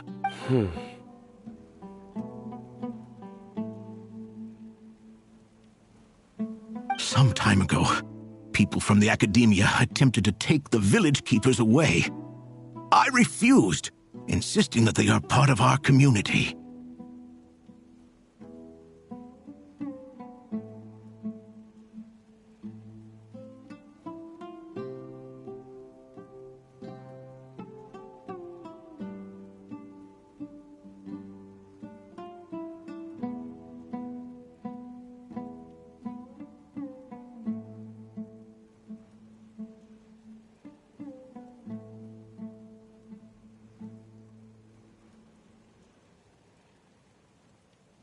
It strikes me now that this secretive character shares the same goal they had.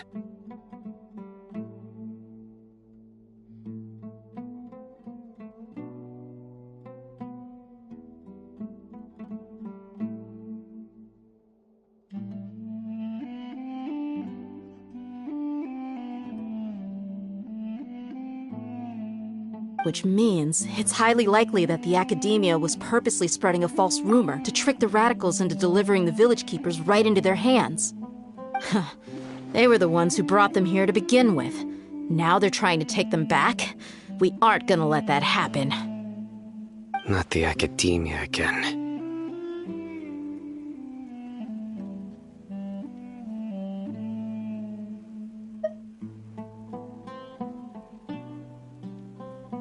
Just as I thought.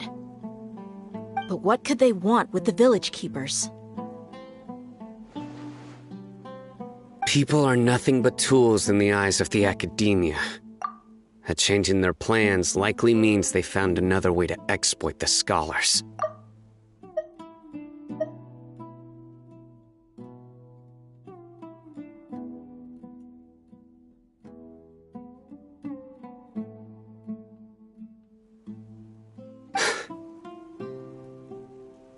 Regardless, our top priority now is locating the village keepers. You're right. Isak is still waiting for news on his grandpa. Time to go. Let's leave the village and try to track them down. Yes. Pack up and get ready to leave. You got it. Candace, I'll let you deal with the radicals. Leave everything outside the village to us. All right. Let's meet back here once everyone's ready.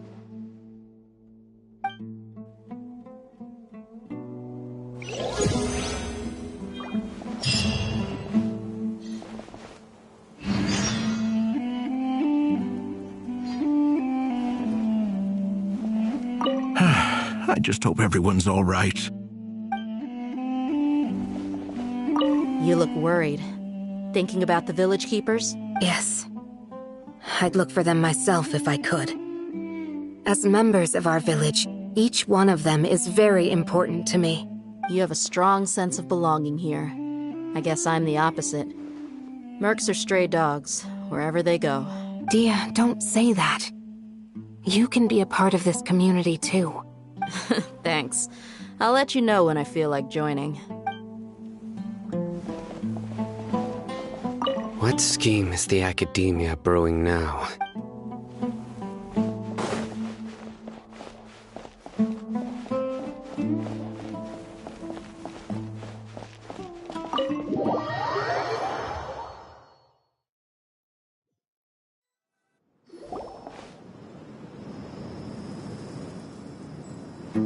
Let's get some food in us and then we'll... Whoa!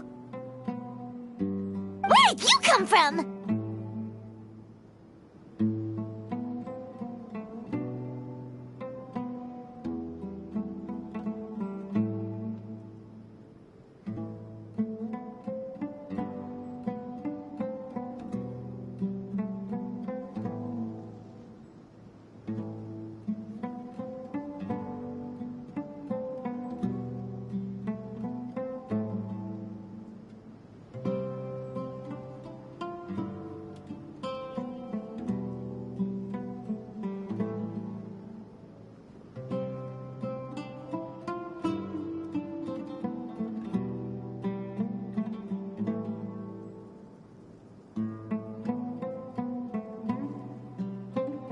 Well, as you can see, I am merely sitting here and reviewing what we have deduced thus far.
with the silence!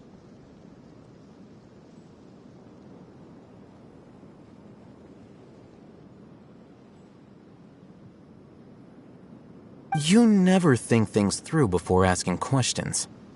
I'm giving you some time to make up for that.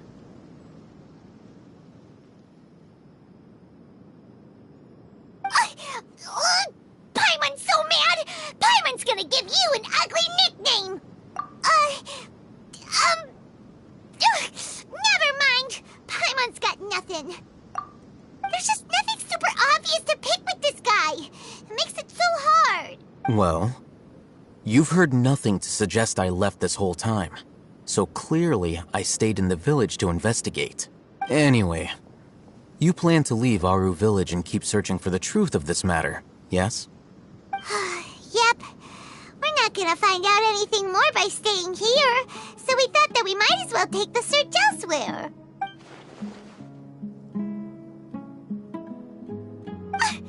Enough with the silent treatment! No. I'm just surprised that you decided to team up with him. Al-Haytham, you haven't helped us out at all ever since we arrived at Aru Village. Bold of you to question our choices. Yeah, you're all talk! While you were investigating, I had my own work to do, which I've now finished. Really? Paimon doesn't believe you. To be honest, we aren't really a team, so I have no obligation to inform you of my whereabouts. Not to mention that going separate ways allowed me to find some important information that you all had missed. Huh? Right here in the village? Correct. What did you learn? I'm going to take you to someone. But before that, you need to understand where she's coming from. What does that mean? How do you think the residents of Aru Village feel about what we're doing? In other words, do you truly believe every single word the villagers tell us? You mean some of them lied to us? Hiding the truth does not necessarily equate to lying. Again, these people have their reasons. Remember what Candace said? Most people in Aru Village don't necessarily care which deity is in charge of Sumeru. That's because whether King Deshret or the Dendro Archon has power is of little significance to them. By contrast, the perils of their daily lives are ever-present concerns. They won't simply share everything they know with you without good reason. That's why you believed there was no further information to be found in this village. Glad you're following along. Among those you have talked to, there's someone who was consciously keeping you out of the loop. In fact, she's been observing your every move since you arrived. The reason being, to someone who only wants to live their life in peace, any external factors introduce unpredictability into the equation. Those eyes. Those fierce eyes. You look like a real fighter. Don't change the subject. It's quite obvious that she's intimidated by Sino's authority and strength. Right. You were asking about the mad scholars. She corrected herself mid-sentence because she's aware that there are King Deshret fanatics in the village.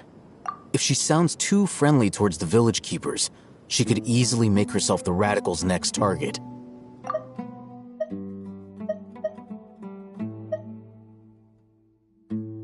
I think it's been a few days since I last saw them. I usually go to bed pretty early, so I'm not too familiar with what goes on at night. Remember? She made a point of denying her involvement in anything that occurs at night.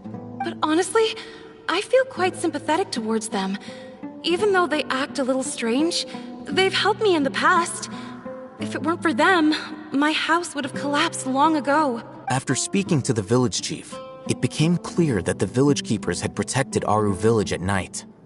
In other words, the young miss was very much awake during that time. Then why would she lie?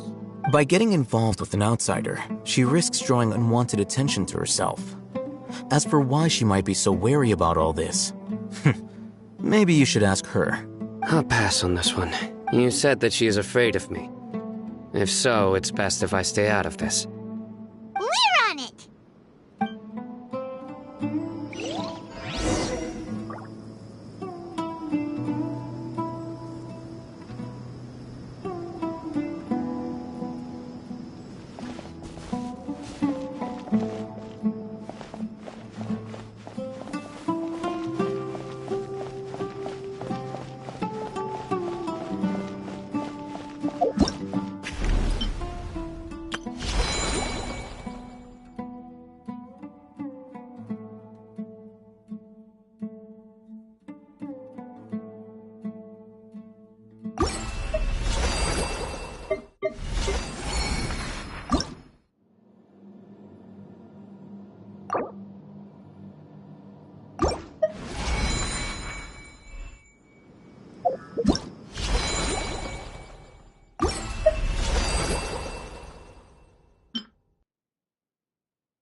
Miss Shawnee, as we discussed earlier, I've brought someone with me. Mr. Alhaitham.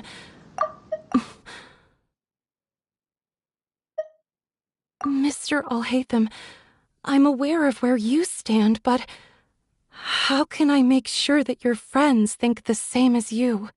Mr. Alhaitham. Huh? What do you mean? We need to clarify our stance or something?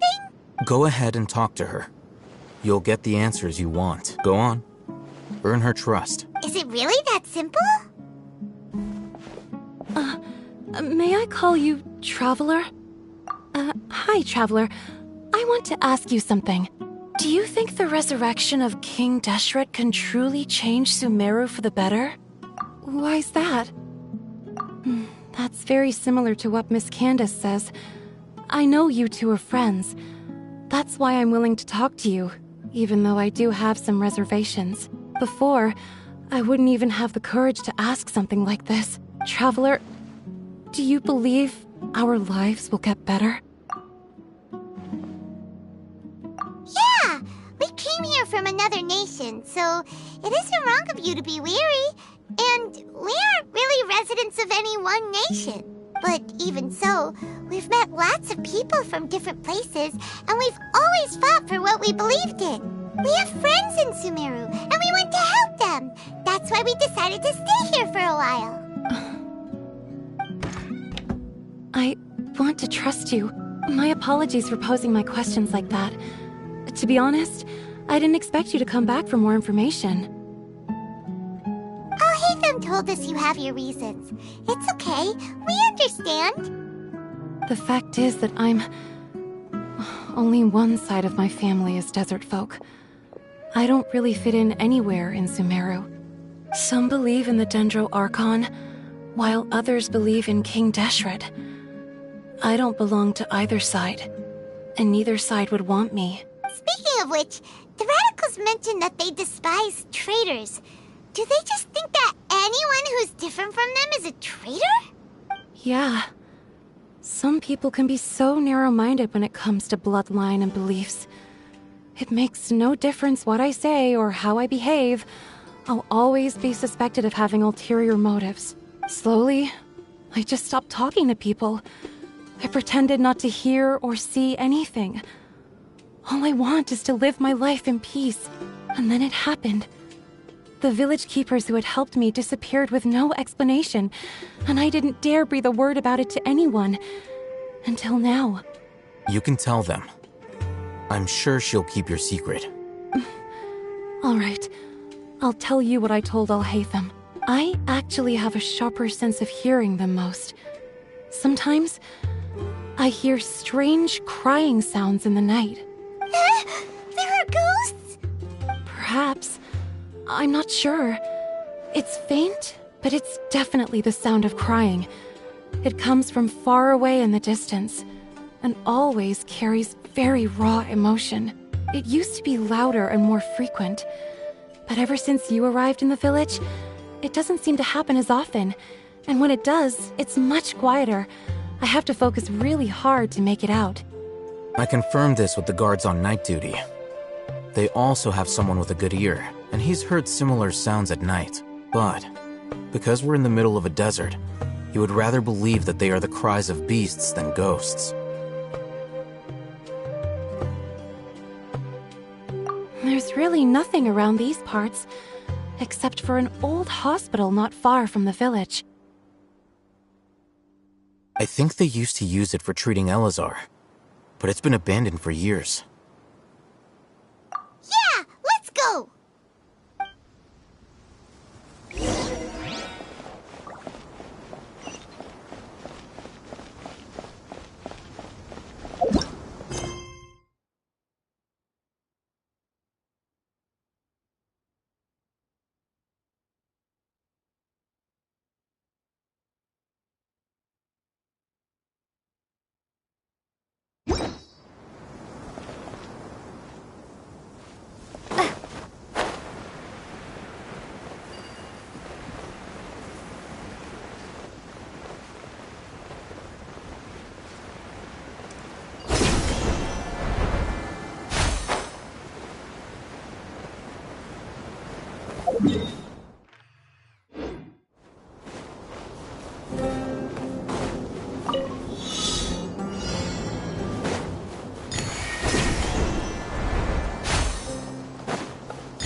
A reward on the road.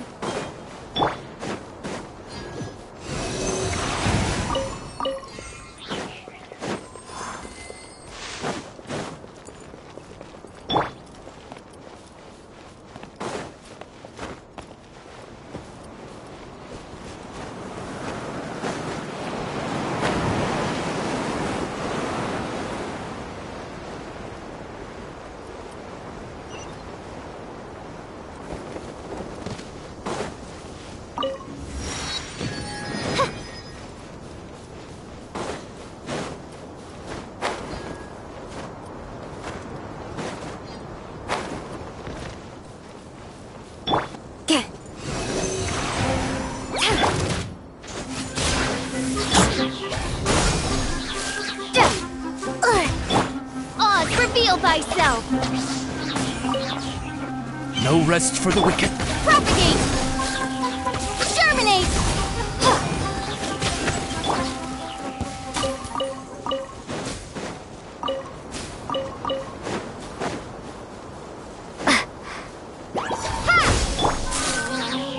Shadow Raven!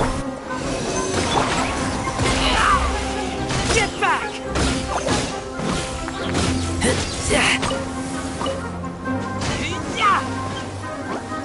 By royal decree! Stay clear!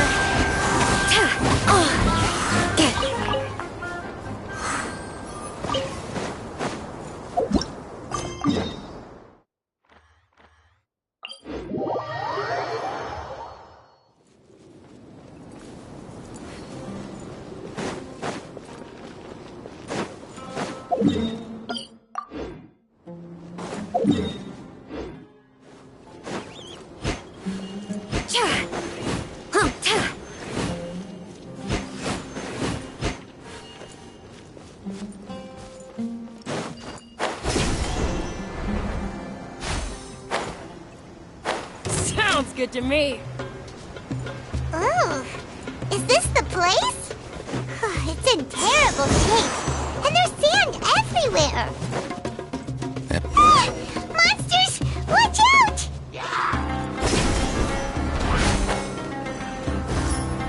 Animal Tech 63 awake! Oz, reveal thyself! Animal hypospace!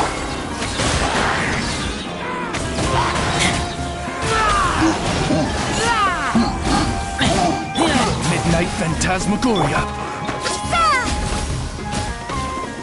Propagate! I summon thee! By royal decree! No rest for the wicked. Wings of darkness! Mein Fräulein, should you...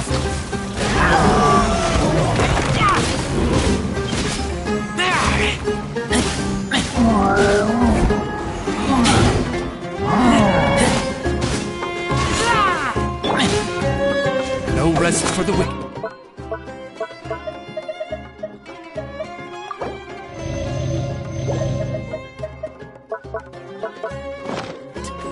I summon absorption test!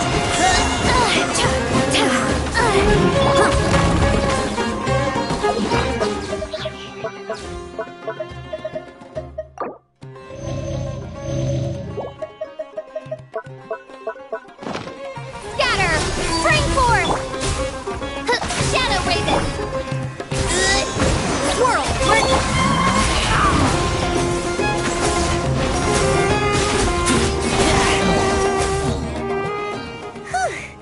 They were easier to deal with than Paimon had expected. Super strong bandits? Or monsters taller than buildings dropping out of the sky? Or, something like that. He looks super serious. We gotta stay on our A game too. This is the one.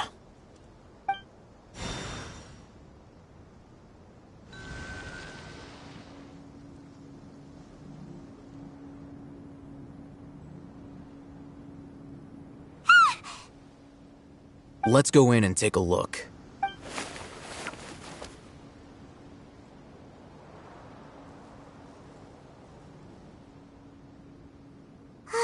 Hey,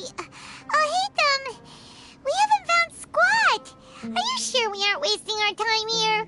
Patience. Shawnee says she only hears the crying at night. We have time to burn. Until then...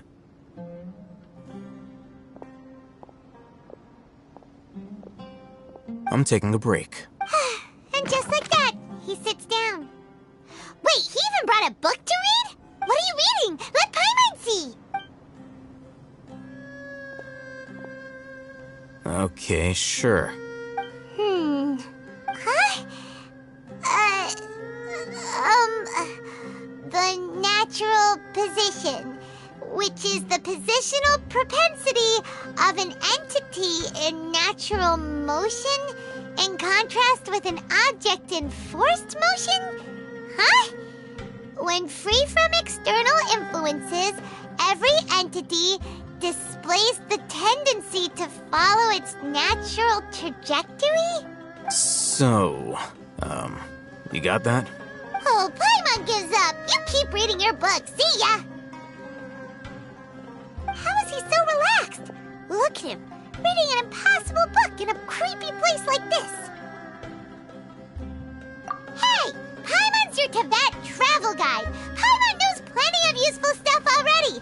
And anyway, is that Paimon's fault that the books people read in Sumeru are so complicated?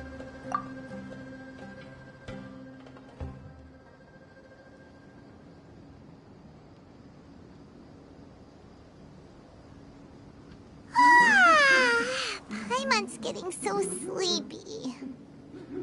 Huh? What was that sound? There it is. It's coming from that direction. Is the sound coming from here? Huh. Paimon's not seeing anything. It's from below. But there's no way we can get down there. Something is off about the interior here.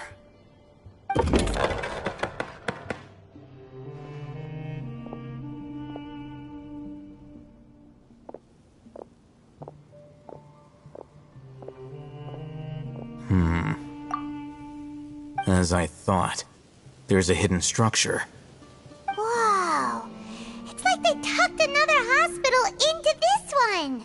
Oh, it looks like there are other mechanisms around here. Let's keep exploring.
Absorption test.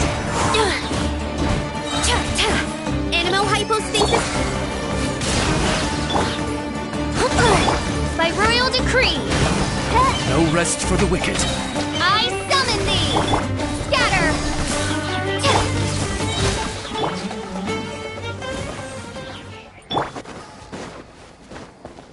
Propagate.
Look! There's someone over there! Good idea. Let's approach him slowly without alarming him.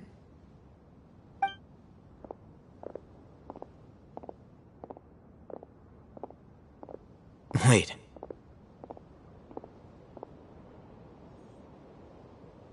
You're...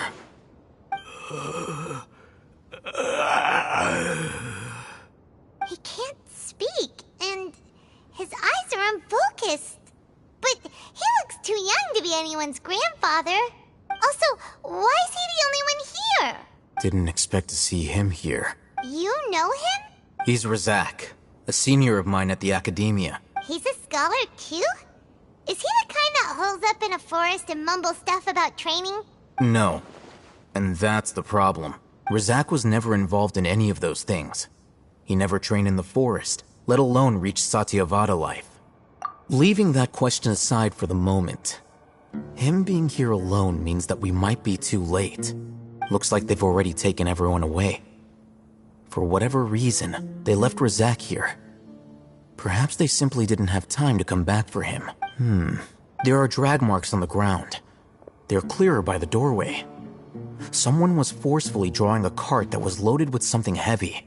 Loaded with people? That is one possibility. It looks like they were in a hurry, as if they were afraid of being caught. In their haste, they failed to notice Razak hiding in a corner. The symptoms are identical. Looks like we found living proof. Huh? Why do you say that? Allow me to jog your memory. Recall your time at Port Ormos. Don't you think his symptoms look familiar?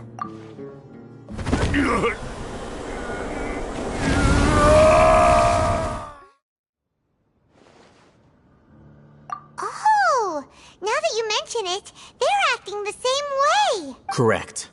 The Academia is behind all of this. It isn't difficult to deduce their rationale. First, the Academia spread a false rumor of King Deshret's resurrection, emphasizing the role of the village keepers, the mad scholars who were exiled to Aru village. These rumors were all the persuasion that the radicals needed, and those based in Aru village leapt into action. Unbeknownst to them, of course, through rounding up the scholars, they were actually helping the Academia. As well as being able to exploit the radicals for their own ends, this scheme has one further advantage to the Academia. All the risks and responsibilities are offloaded onto King Deshret's followers. Life for the desert dwellers has been brutal ever since. As well as being able to exploit the radicals for their own ends, this scheme has one further advantage to the Academia. All the risks and responsibilities are offloaded onto King Deshret's followers. Life for the desert dwellers has been brutal ever since King Deshret's death all those years ago. Beneath the surface, feelings of desperation are widespread.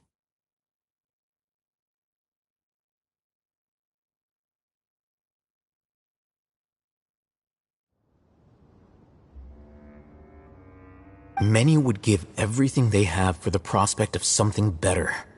Anyone looking to exploit that for their own ends simply needs to make a few empty promises.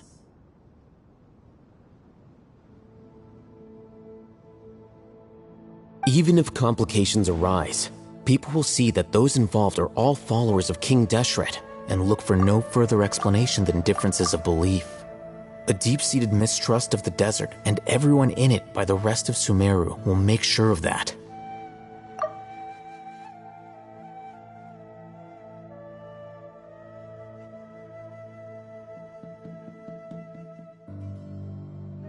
The notion of an academia plot wouldn't even cross their minds.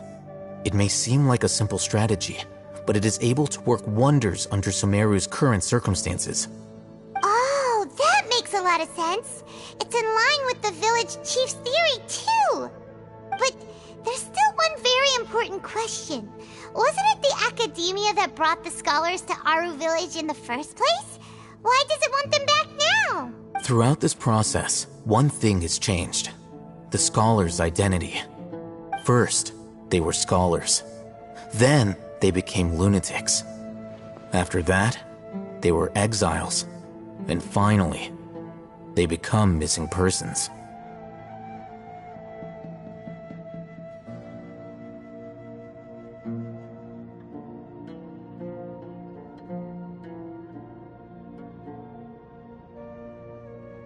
An exile is still patently a living, breathing human being. But when someone becomes a missing person, that is brought into question. If you can't find someone, you have no way of knowing what exactly happened to them. That makes missing people an ideal resource. Resource? For what exactly? One possibility is that the information in their brains could be extracted into knowledge capsules.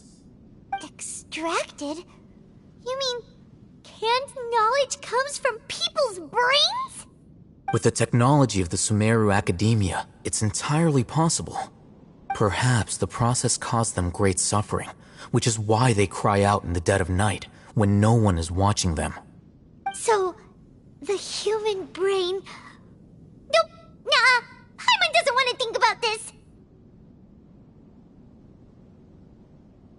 I'm the Academia scribe, after all. I'm familiar with their projects. Anyway, judging by Razak's state, the contents of a divine knowledge capsule were extracted from his mind. but something went wrong in the process. Or perhaps his curiosity got the better of him, and he used such a capsule for himself. Paimon's a little confused. Can they just use anyone's brain?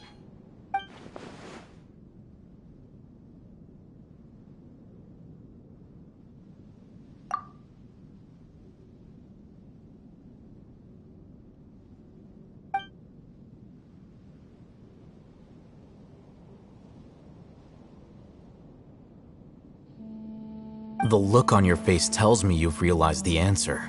That's right. To some scholars, gaining knowledge about the gods is their entire life's pursuit. Extracting canned knowledge is just one of the extreme measures they turn to.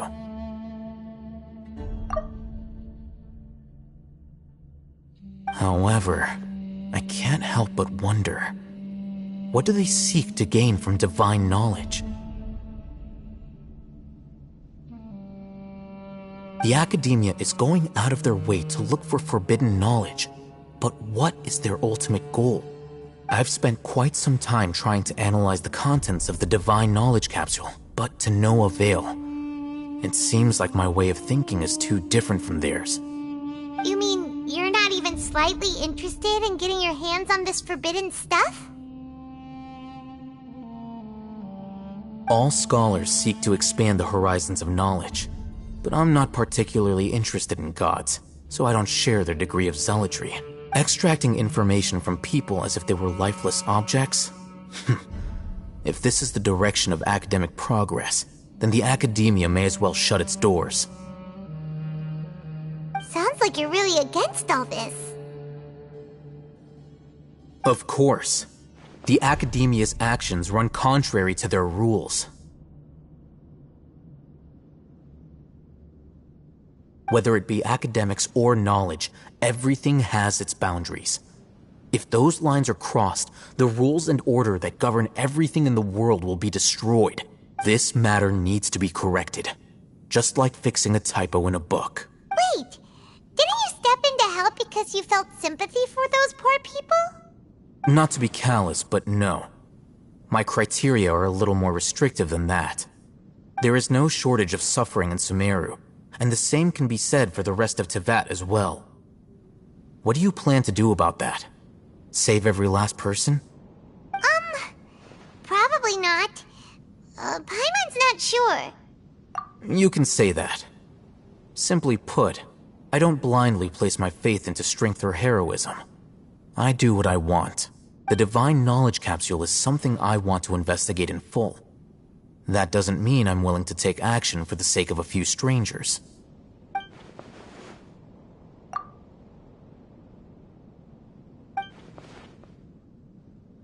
Paimon's been wanting to say this for a while.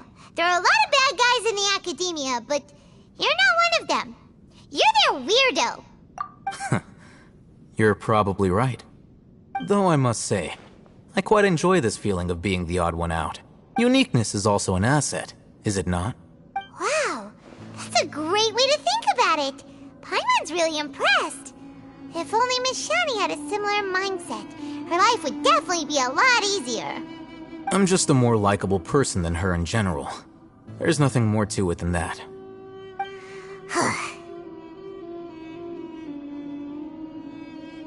He won't last long if we leave him here. Let's take him with us. We'll work out our next step after we return to Aru Village.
Dad asked...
By royal propagate!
Absorption test! Oz reveal by...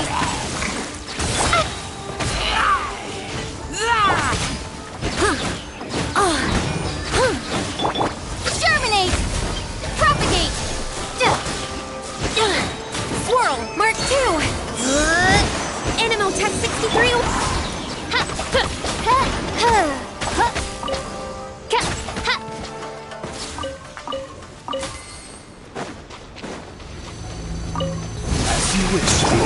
Scatter! Crisp. Stay clear! Can't run! Miscalculated.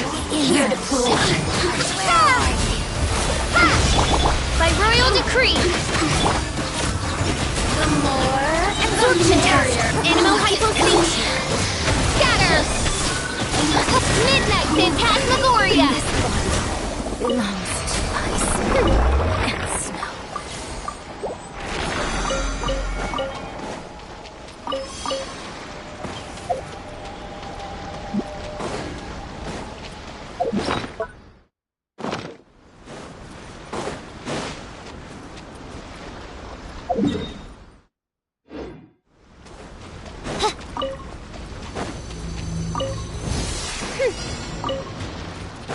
Oz reveal by...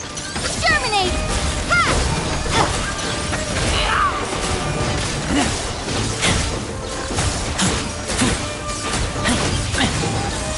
Get back!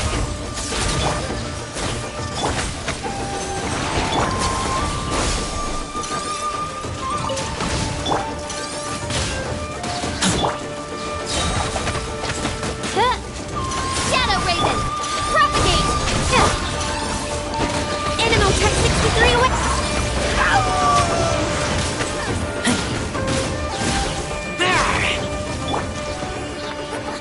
Got you!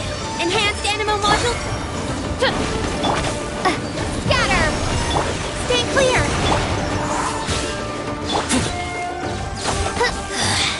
Mirror images Propagate! Scatter!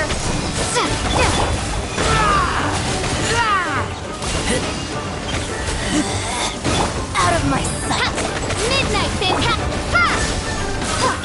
Animotech 63 away! This body belongs to ice and snow.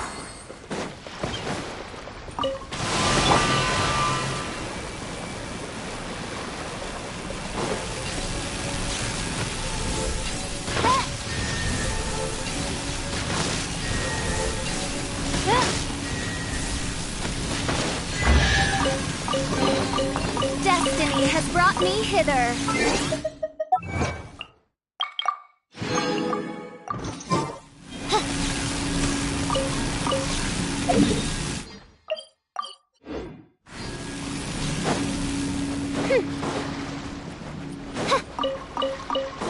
By royal decree, scatter! Spring forth! No rest for the wicked. Get back!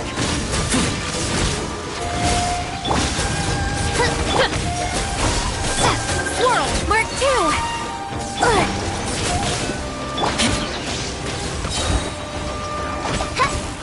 Oz, reveal thyself!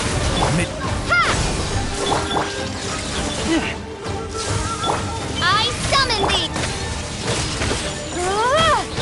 Propagate!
Avoid the tree. Get back! Wings of darkness! Propagate! Absorption test! Animal hypostasis! Germinate!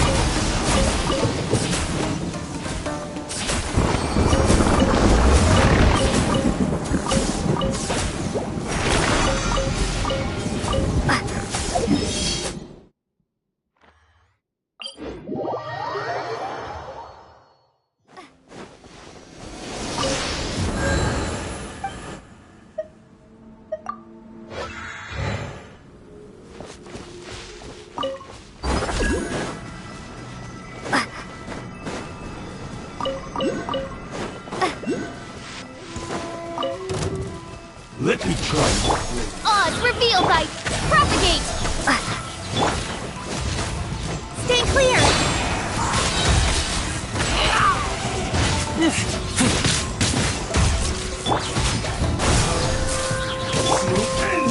As you wish, maiden.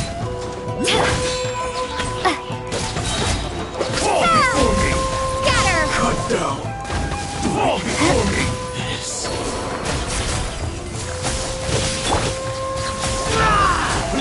Propagate!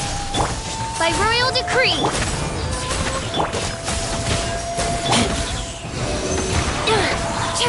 No rest for the wicked. Enhanced Animal Module 75! Scatter! Germinate!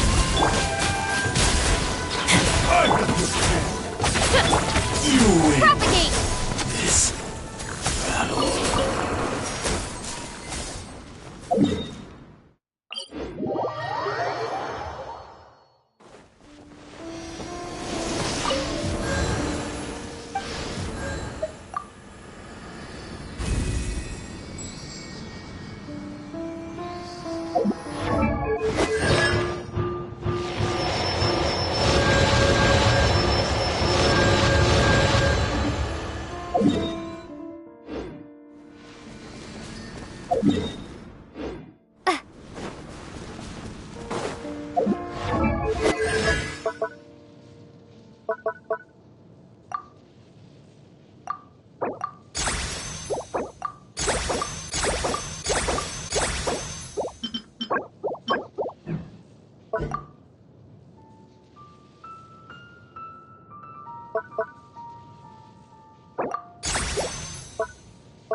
I'll keep this close.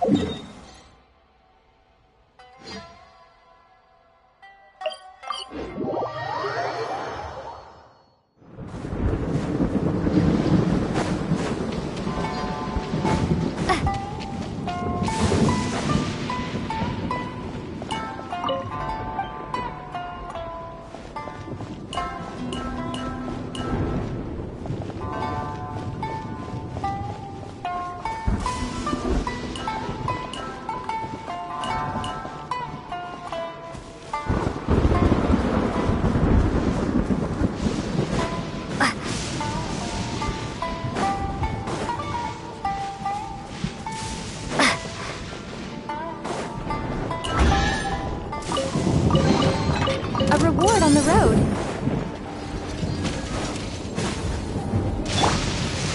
Midnight Phantasmagor! Ha!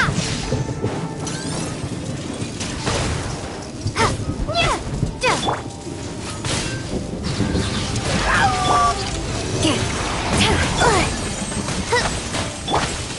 Take this! Oh, goodness gracious!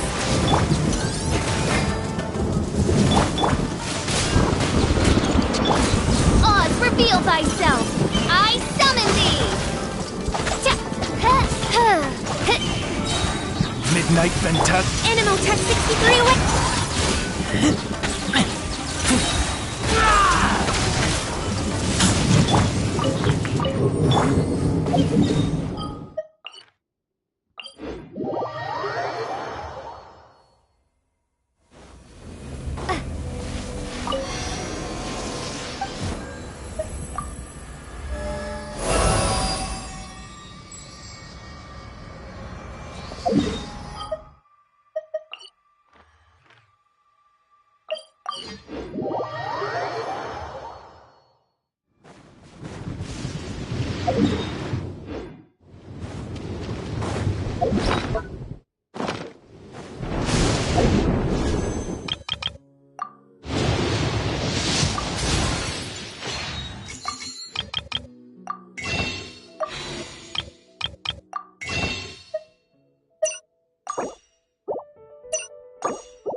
Let's get down to business. Absorption test! By royal decree!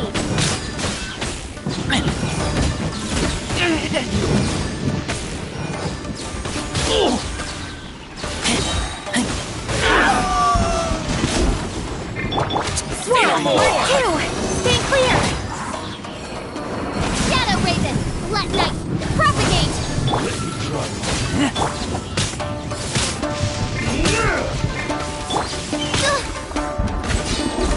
No rest for the wicked. Scatter!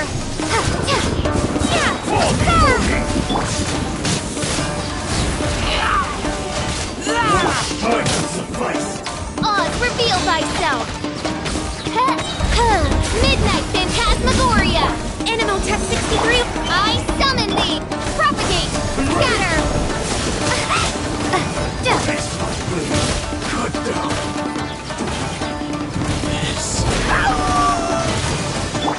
Propagate! Springforce!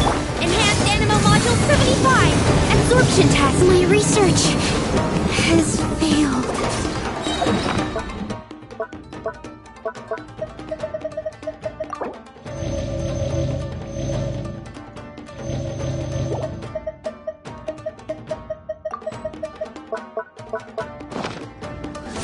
Shadow Raven! Scatter! Taste my blade. You win this battle.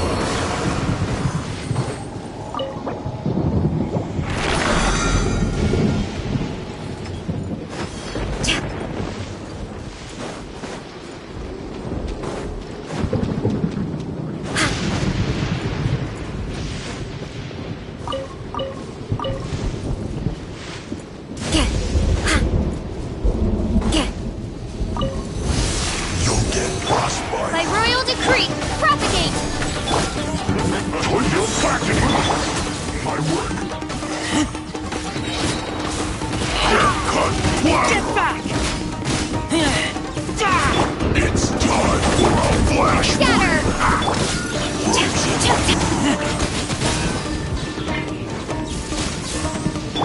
Midnight Phantasm! Propagate!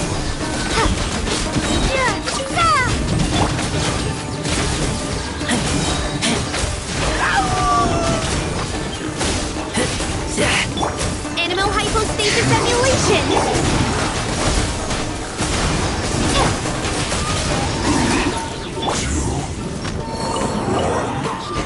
Oz, reveal thyself! No rest for the wicked. Scatter! The more, the merrier! Germinate! Midnight Phantasm. Let me amuse myself.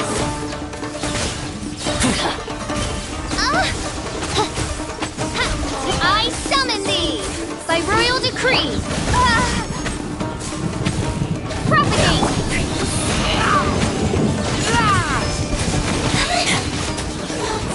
If this...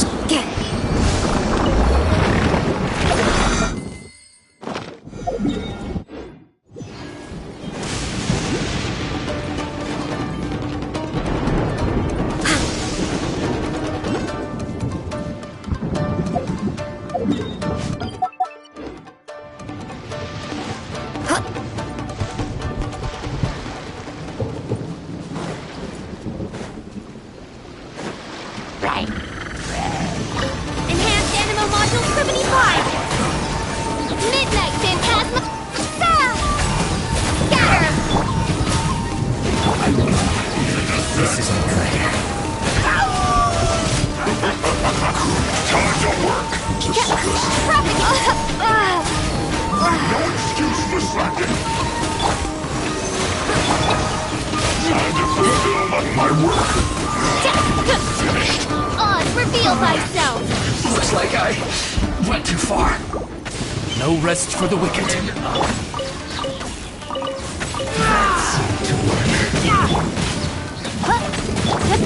Scatter! Stay clear! Swirl, mark 2! So quiet.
Let me amuse myself a little. Midnight Phantasmagor! Germinate! Maybe I wasn't meant for this world.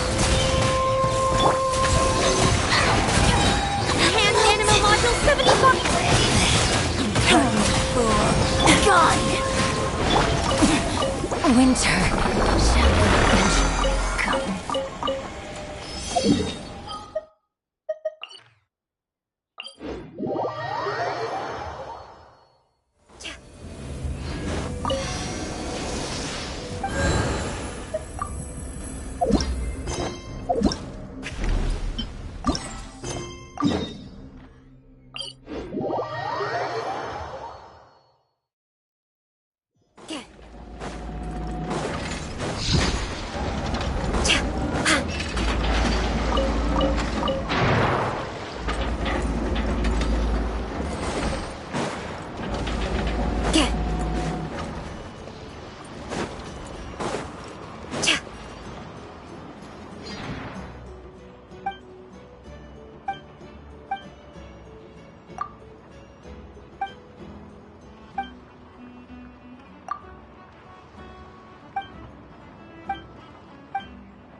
You must be tired. You should rest and take some water.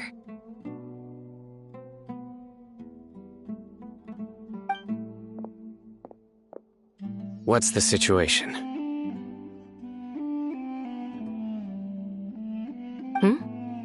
Who's this?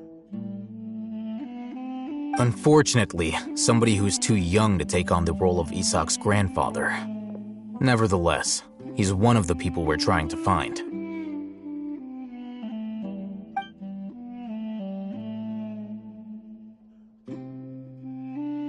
So, at one point in time, the abandoned Elazar hospital served as the Academia's site for extracting divine cant knowledge.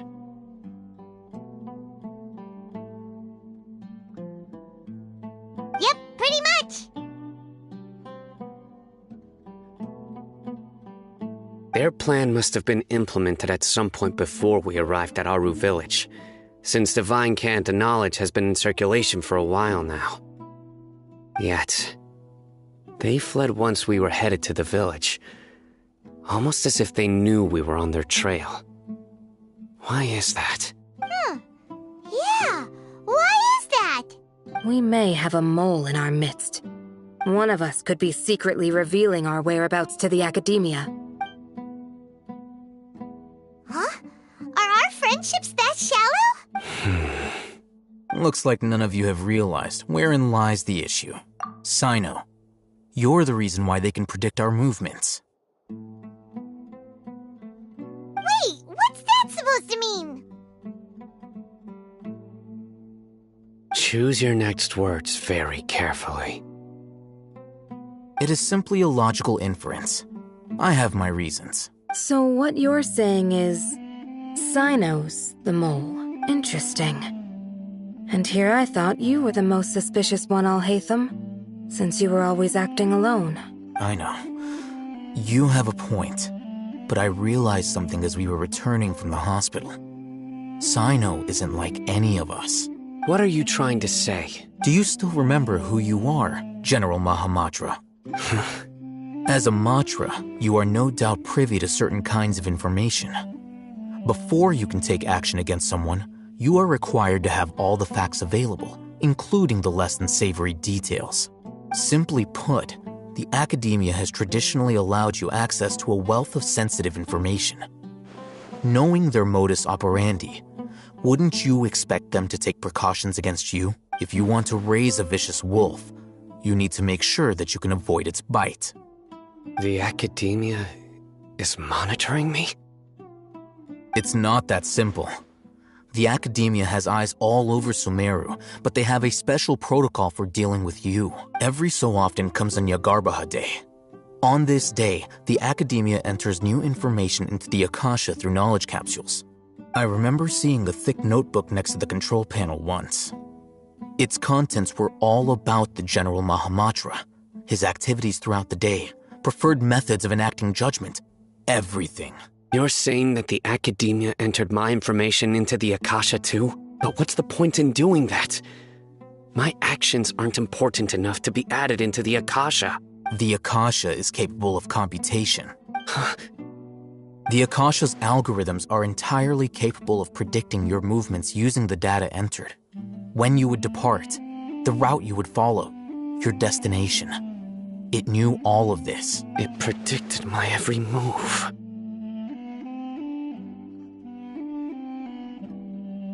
The Academia has been watching you longer than you think.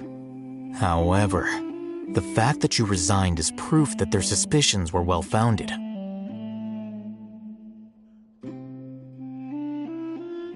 So that's how it is. Sino adheres to his principles so strongly that he's actually a thorn in their side.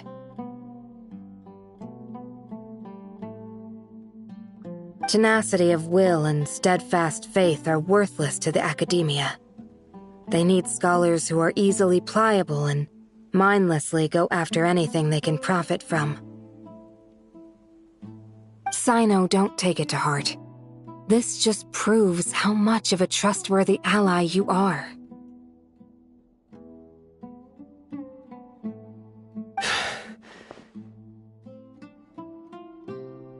They escaped because of me. Don't blame yourself. It's not like any of us would have known. I have an idea. If they predicted my movements, then I might be able to guess where they went. Whoa, you bounced back fast. There is always an opportunity for safety after danger passes. Oh, so that's how it is! Paimon gets it now. If the Academia is trying to avoid Sino, then the safest place would be... Yep, that's right! They'll want to proceed in the direction opposite of where I'm going.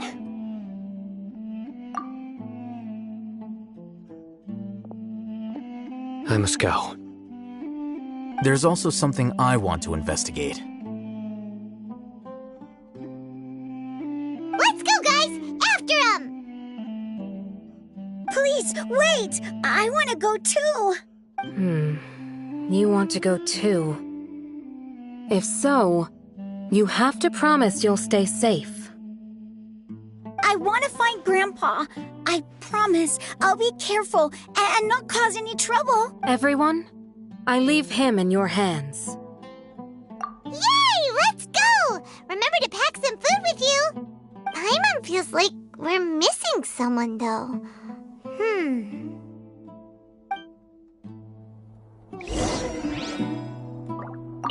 I'll be awaiting your good news. Please stay safe, everyone.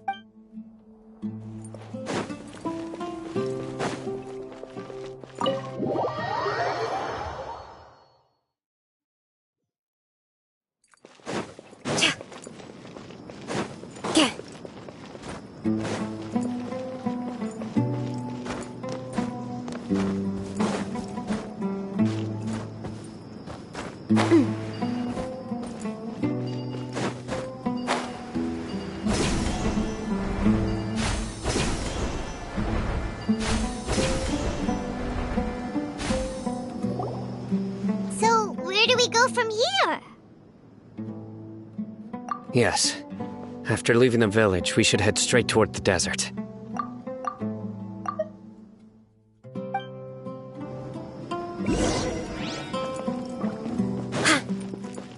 I know the desert like the back of my hand. Is that because you play here a lot? Yep. One time, Grandpa almost got lost in the desert, but I was the one who brought him back.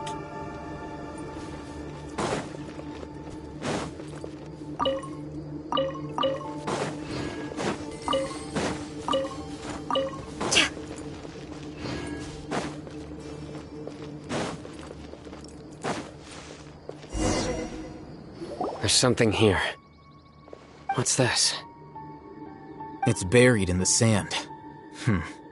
Looks like we'll need to roll up our sleeves and do some work. And Paimon thought running around everywhere was already enough work. Okay. So, we have to dig it out? Whatever's down there looks like it's buried really deep. These are likely fragments of an Academia-developed device, something akin to a headset. Looks like there were more than one village keeper. They must have been escorted this way because there are device fragments scattered around here. Let's split up and search the area. Chances are that we'll find other things nearby.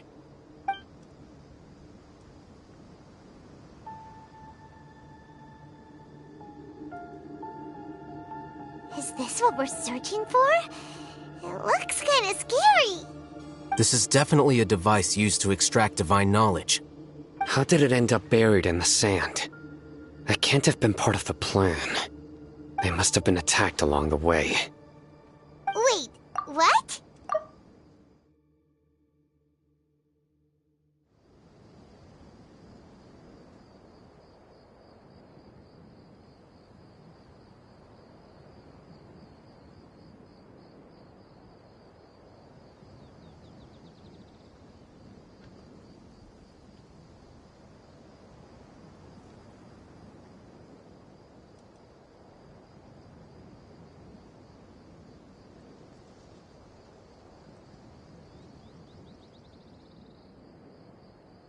Grandpa.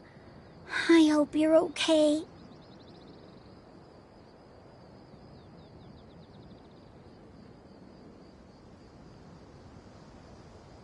Don't worry. Your grandpa's gonna be fine. Razak didn't display any signs of starvation or dehydration, which means that they left fairly recently. We should be able to catch up. One more thing. Given that the device had been entirely covered by sand, I believe the attack must have happened prior to the sandstorm. Let's keep going. They can't have gone far.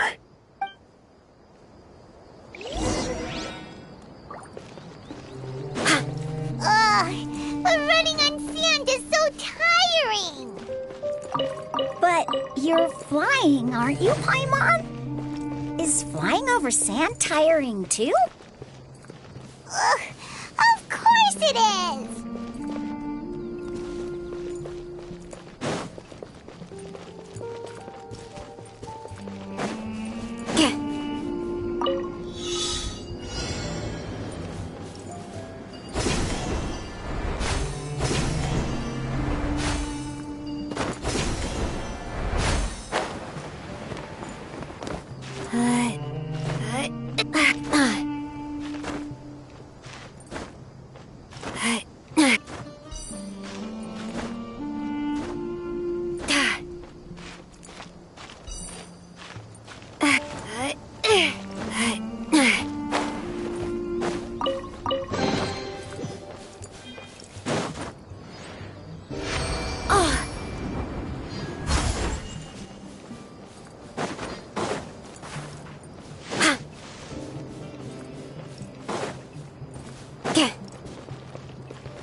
No rest for the wicked. Scatter!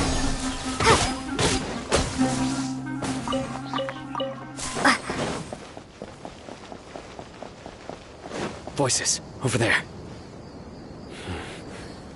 It sounds like an argument. Whoa, you have really good ears. Don't get any closer. They'll notice us.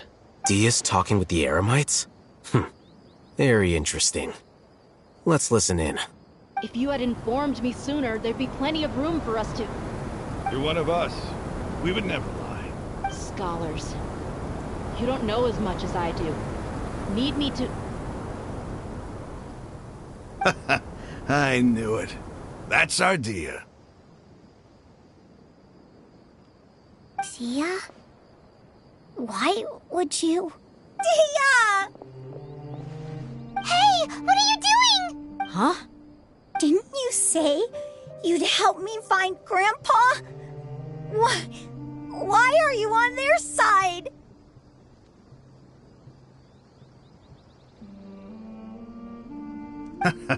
Well, look who's here. Ain't that something? This complicates things. You've betrayed Aru village? So, this is the great General Mahamatra. Dear, you'd be better off as my assistant than hanging around with this motley crew. Seen for yourself. I have the means and methods, and my ideals are far more admirable than theirs. I'm not the type that's easily swayed, Raman. You of all people should know that. Wait, what's going on, Dia? Whose side are you on here? Shut it, Paimon. It doesn't matter. Whichever side you pick, nothing can deter us from the grand mission of resurrecting King Deshret. Once our Lord of Old returns to this land, we will have a new beginning. Face the facts, Raman. It's not gonna happen. You should understand that more than anyone. Have all your years as a merc taught you nothing about placing hopes in a ruler? I'm a desert dweller and a proud follower of King Deshret. Whether I live by the edge of the sword or in peaceful comfort, My soul will always carry this conviction. It's not too late yet. The village mad scholars aren't gonna bring King Deshret back to life. You don't understand, my dear lady. Pursuing our faith is our purpose in life. Even if the chance of success is 1 in a million, we must be willing to give everything we have. Even if it'll expose you to the academia? Even if they end up disbanding the Eremites? Your Eremites, which you've worked so hard for all these years? Yes. We've waited a long time for this day to come. The sun and the moon no longer shine here. All you see now is cracks in this desiccated land. But fate has finally dealt me a hand to play against the academia. With these scholars in our custody, we'll stomp the academia's forces and fight our way beyond the wall of Samiel. Ridiculous. Think about it. The academia controls the entirety of Sumeru. Your powers are negligible in comparison. If you still don't believe me, then try asking these 2 men. They're also against the academia, but neither of them are as arrogant as you are. They look more like pawns of the academia to me. Why would I listen to anything the people of Greater Lord Rukkhadevata have to say? Filthy traitors. Your god abandoned all honor and betrayed King Deshret. We desert dwellers will never trust the likes of you. It's impossible to communicate with someone so hostile. Perhaps we should. Do you really believe that by kidnapping the scholars, you'll be able to negotiate with the academia? These people have no value as bargaining chips, but I could be persuaded to take their place as your next hostage. These scholars were exiled from the academia. I, on the other hand, am their current scribe, and will be a much greater asset to you. Wait, you can't be serious. So, you want to trade places with the hostages, do you? Precisely. Any wise person would gladly accept my offer. What are you thinking? What if they decide to kill you instead? Well, that would be bad luck for me. However, I'd get the chance to observe the scholars, perhaps even find out the truth. Think you can talk me over with that confident look of yours? I'm not trying to persuade you. I'm using this as a means of joining forces against the academia. You are the scribe. What do you have against the academia? Not all desert dwellers believe in King Deshret, and the same applies to the academia.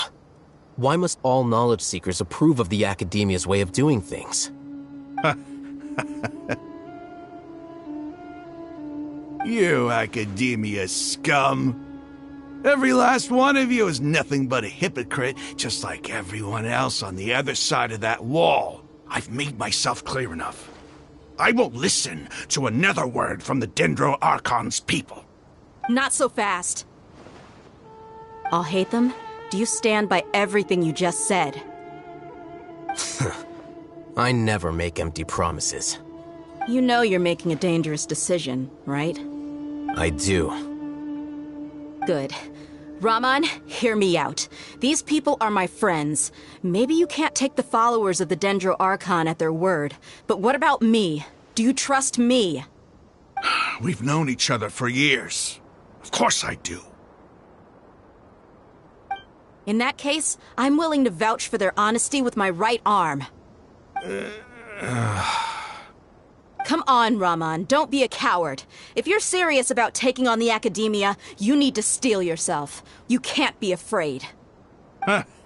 An arm from the Flame Mane. You've piqued my interest.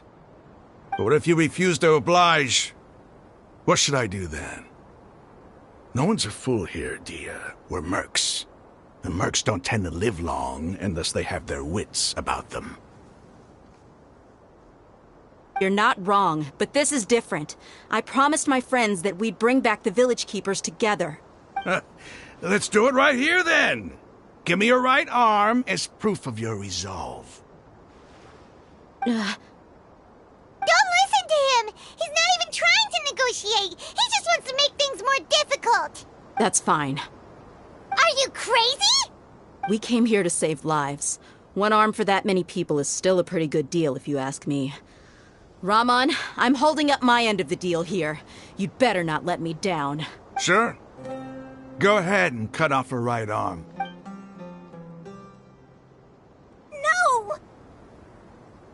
Dia! What are you gonna do? Think of something! You don't have to go this far. That's not for you to decide. Do it! Dia! Run!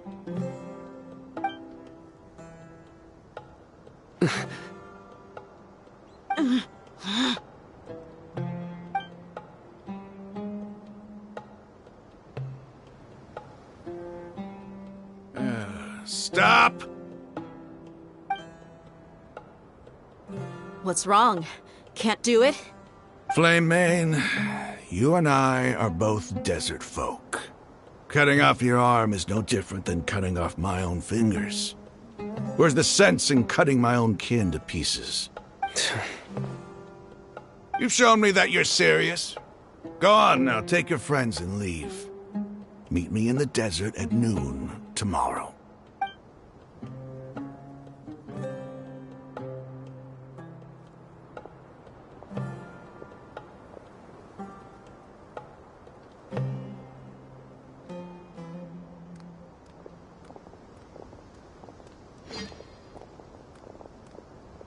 Phew. I was really counting on him not going through with it. Dia! That was crazy! Have you all lost your minds? What if he'd actually cut your arm off? Then I just have to hold my claymore with my left arm. Okay, I'm sorry. But sometimes when you're out on a limb, you gotta double down to seal the deal, you know? Don't ever make a promise like that again. I can deal with the likes of them. If it came down to it, you would not lose to them either. I don't doubt it, Sino. But this is about more than me and them. There's a lot more where they came from. Even if we got rid of one bunch of radicals, there are others out there. Wiping them out would do more harm than good. As you wish. I'm sorry, Dia. I should have stayed put and listened. I should have trusted you. It's okay. I promised you I'd help find your grandpa, so I'll do whatever it takes. Whatever it takes? You just might be scholar material. Huh? Are you serious? The Eremites once said that I was a lunatic. Perhaps a little madness is essential to be successful in research. Why does it feel like he's using his praise for me as an excuse to brag about himself? Okay, let's get moving. We should head back to the village and rest up. Today was just a trial run. Noon tomorrow is gonna be the hard part.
Looks like we have everyone here. Isak, are you sure you want to come with us? I'll watch from a safe distance. Dia, I want to be there to bring Grandpa home. Okay, let's go then. Dia, wait. What's the matter? I heard that you were quite reckless yesterday. No more of that today. Understood? Or I'll be very upset with you. Fine.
By royal decree!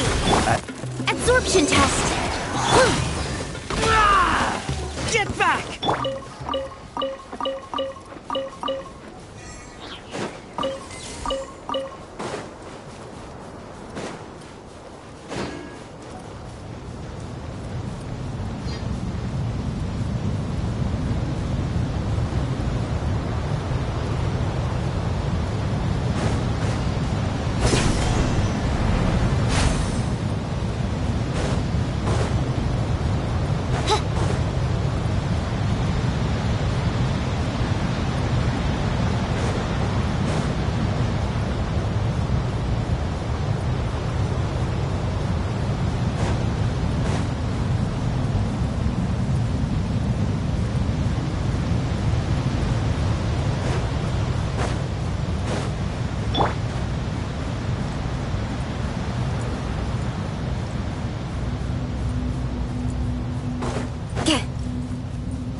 Reveal thyself!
By royal decree!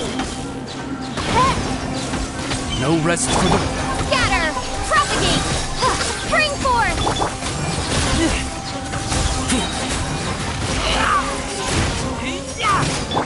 Wings of darkness! Scatter! I summon thee!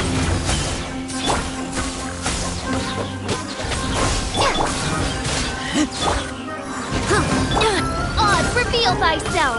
No rest for the...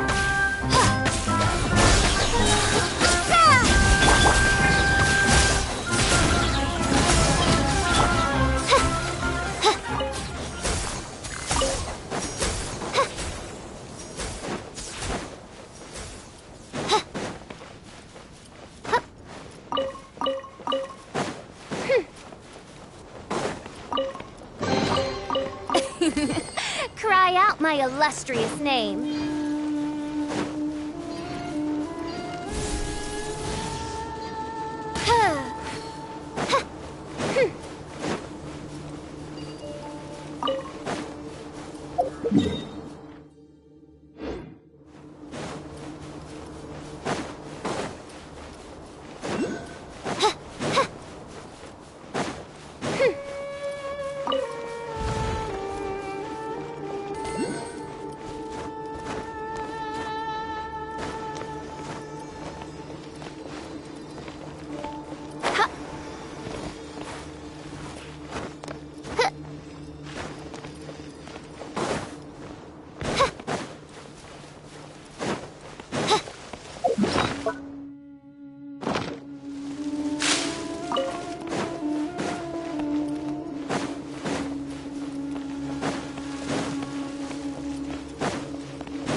Huh.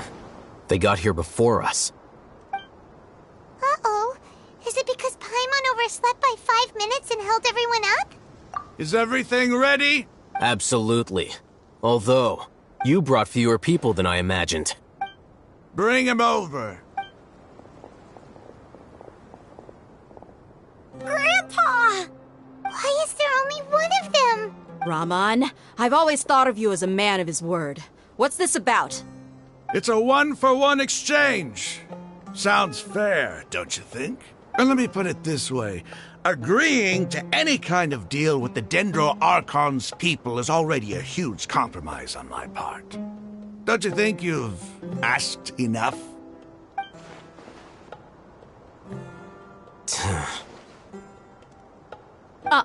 You stay right there!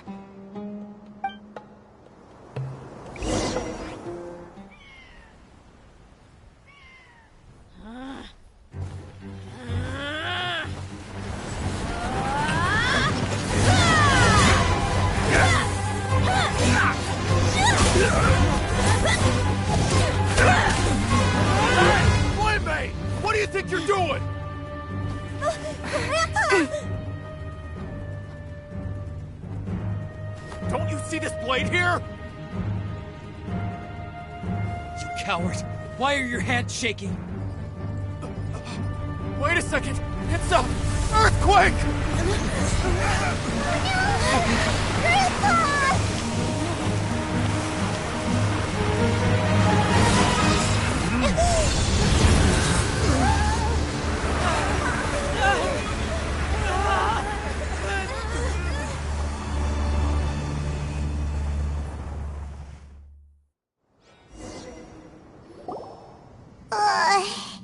Paimon's dizzy.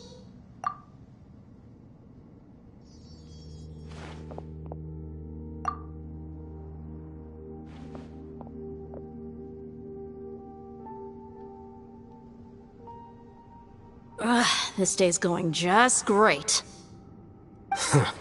What a nuisance. The sand dune collapsed. I saw an energy field. The village keeper protected us. It glowed green with dendro. Just like you said, it may well have been the remains of Lesser Lord Kusanali's power inside the scholar's body. The Dendro Archon. The present one. Grandpa? Grandpa? Oh no, he's getting confused again. Hey, look around you. There used to be a temple here? It seems that when the sand dune collapsed, it exposed these underground structures. The symbols on the gate belong to King Deshret's civilization. This structure must be ancient. Over time, the sandstorms completely buried it and left it in the state we see now. It could have been an underground palace in the distant past.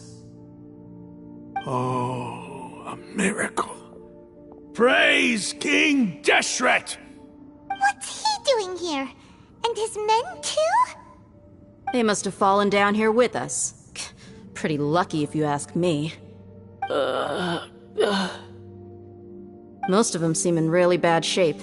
Except for him. He got off lightly. Mind your head. No, this isn't the time for conflict. Our exalted lord has shown us the way to his sacred palace. He's not actually gonna go in there, is he? As it happens, I want to take a look inside too. What are you doing? Don't you think it's curious? 1 minute, Lesser Lord Kusanali's power protects us from harm, and the next, remnants of King Deshret's civilization appear. 2 major deities are vying to showcase their power to us. It would be a shame not to witness them both. Paimon thought you weren't interested in gods. Indeed. In my view, gods are just a higher form of living being. Or creature, you could say. New discoveries are always worth investigating. Whether they have anything to do with gods is neither here nor there. Raman, what are you gonna do about your men? I'll just let them lay here. King Deshret will take care of his people. Right now, I'm going inside.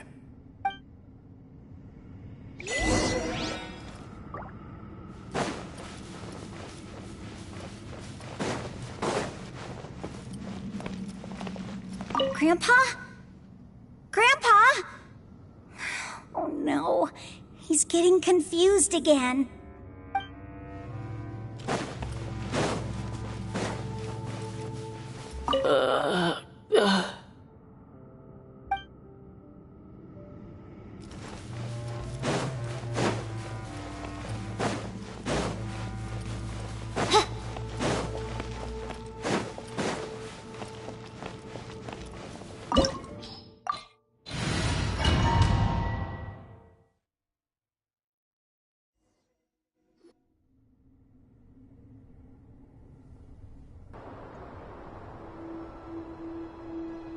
It's full of life here.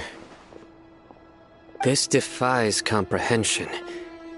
It looked completely desolate from the outside. Yet, it flows with energy inside. Yeah, and there's so many plants. It's so pretty. Sir Raman. Huh? Me? Do you see another Raman here? Are you mocking me? What do you mean, sir? Interpret it however you want, but there's something I'd like to draw your attention to. While this structure is clearly left over from King Deshret's civilization, the energy that flows in here is that of the Dendro Archon. Whatever you say. It's not like I have a vision. There's nothing to be angry about. Think of this as an academic journey. It does seem kinda strange. If that's true, then we might have to explore this whole area to find an explanation.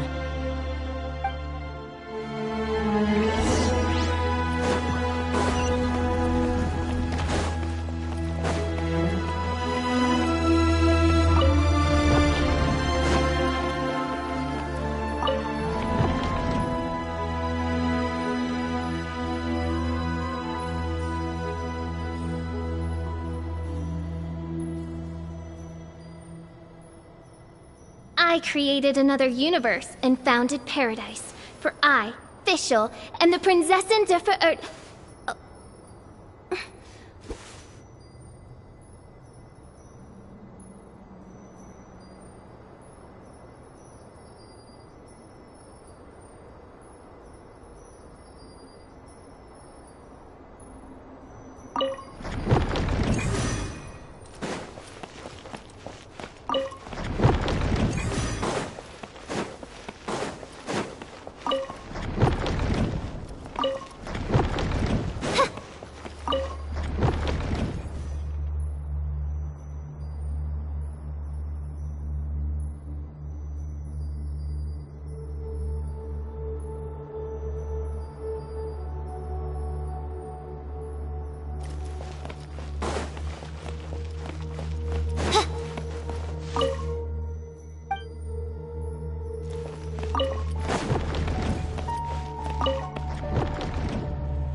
Feel thyself!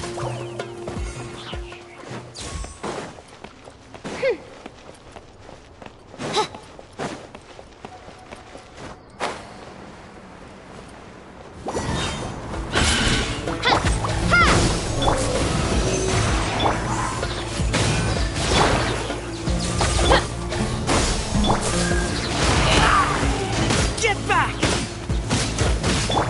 Wings of darkness! Germinate! Propagate! Animotech! Don't break my glasses!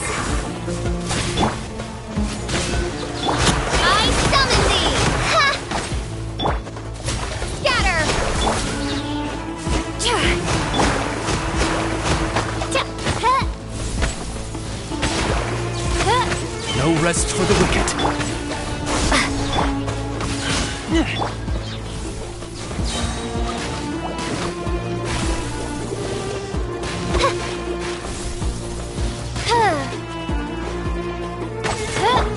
Propagate! Absorption test!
No rest for the wicked.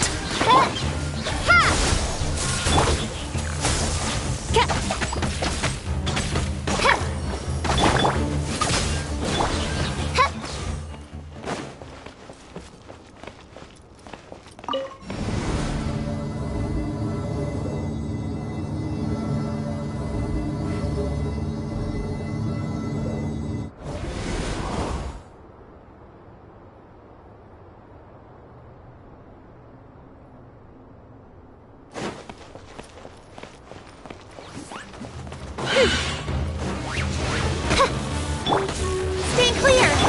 Propagate! Ha! Shadow Raven! I taste blood. Propagate! Absorption test! Animal hypostate... Ha!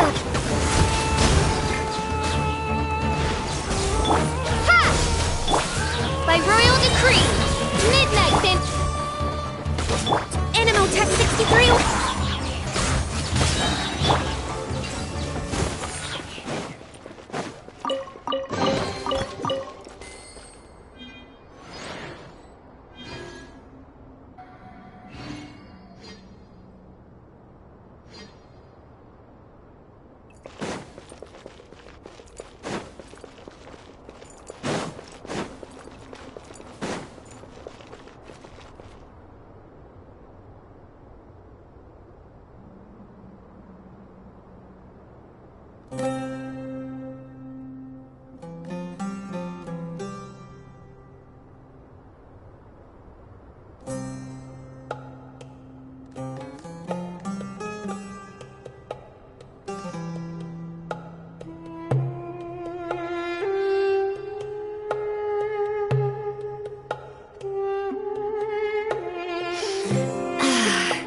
I haven't been out in a while.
Jeez. Stankly, don't break my glasses! Enhanced animal mod... As you wish, main Fräulein. Propagate!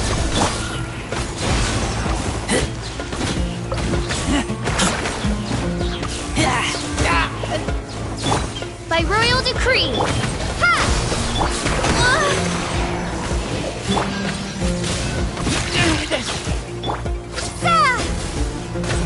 Scatter!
That's a sight to see.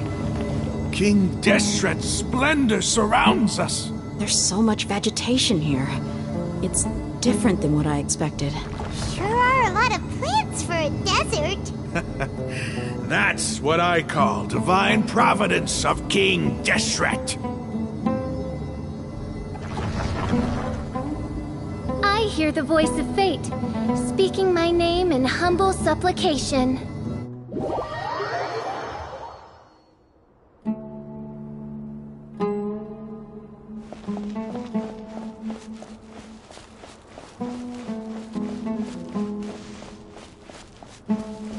It's getting brighter! Oh, it looks so beautiful!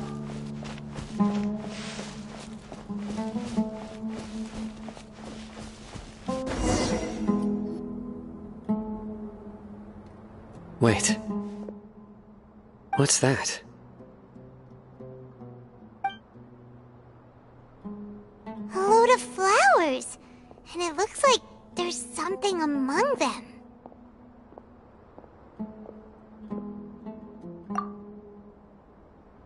These are King Deshret runes.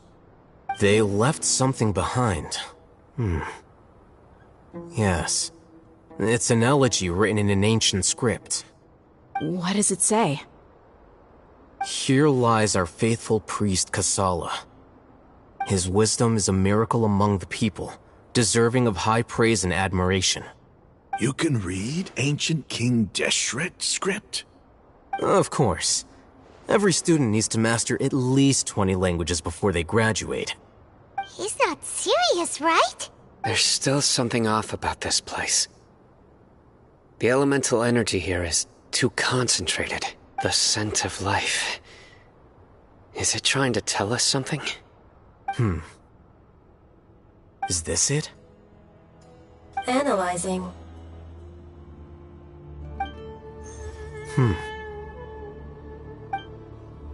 There seems to be a hidden message among these skeletal remains. Excellent.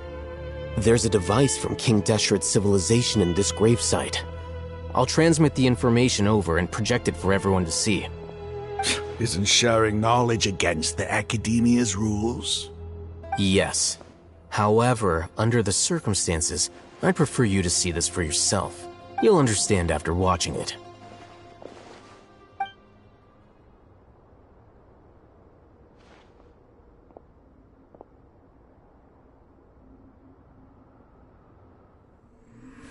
Civilization is born of knowledge, but so too can knowledge be its demise. A disaster caught us unaware. It was knowledge that did not belong to this world. King Deshret brought this forbidden knowledge into our world, and it quickly spread like a plague. People's minds were filled with crazed whispers. Dark gray scales spread across their bodies. Even the land was stripped of its vigor. Only a desperate, deathly silence remained. Were it not for greater Lord Rukkhadevata from the forests, the damage would have been irreversible. She summoned the priests to build temples and infused into them the divine power of life. The disaster was miraculously tempered, and the embers of our civilization were preserved in Aru village. Alas, the miracle could not last. As long as forbidden knowledge continued to exist, it would forever blight this world. In the end, the proud king of the desert, my eternal lord, chose to sacrifice himself. I have spent my whole life since guarding one of these many temples. But now, my duty is coming to an end. As I close my eyes for the final time, the sight of that noble deity will appear in my vision once more. In helping King Deshret to eradicate forbidden knowledge, she exhausted her strength, and her form became that of a small child. How strange. Now that I think of her, I no longer have any fear of death, for I sense that the spirit of life will abide with me during my eternal sleep. Children of the desert, cling no longer to past grievances, but hold tight to the memory of this act of benevolence. What was that? The priest's memories. No, impossible. Greater Lord Rukkhadevata. So the former Dendro Archon and King Deshret were never enemies at all. But this doesn't make any sense. The Dendro Archon's followers, they're clearly... Was that the former Dendro Archon? She became so tiny in the end.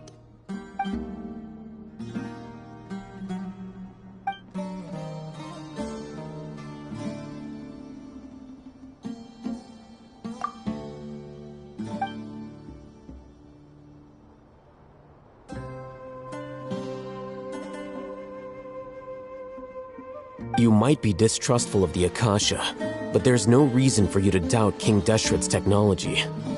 You've just witnessed his priest's last words. I've never heard about any of this before.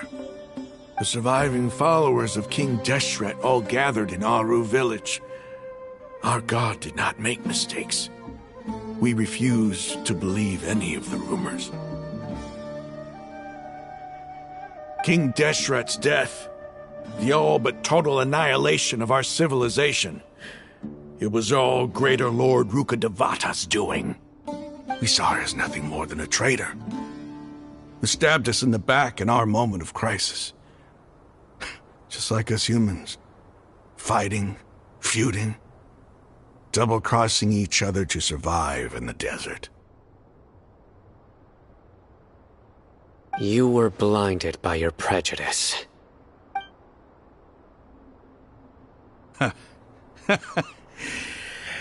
If I hadn't seen this for myself, if I hadn't witnessed his last words with my own eyes, ears, and heart, how could I ever begin to accept this? The truth is so far from what I've always known. Am I really supposed to believe that after all these years, all this time seeking revenge, suddenly now my enemy is my savior? Raman, that's enough. Give it a rest. You're starting to make a fool of yourself. Dia, tell me, my Eremites and I, what are we even fighting for?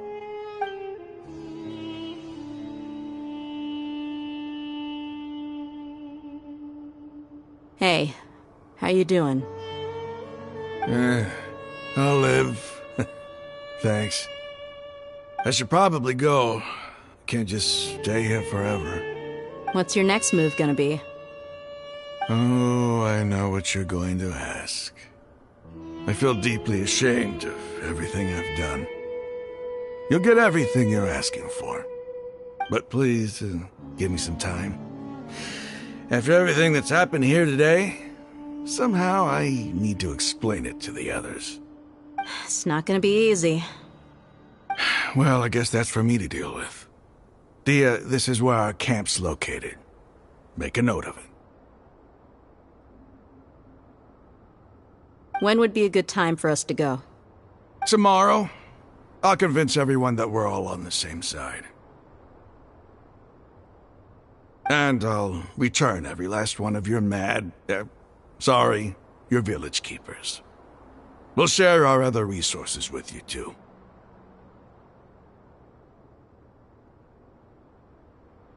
You seem to finally understand that our true enemy is the sages.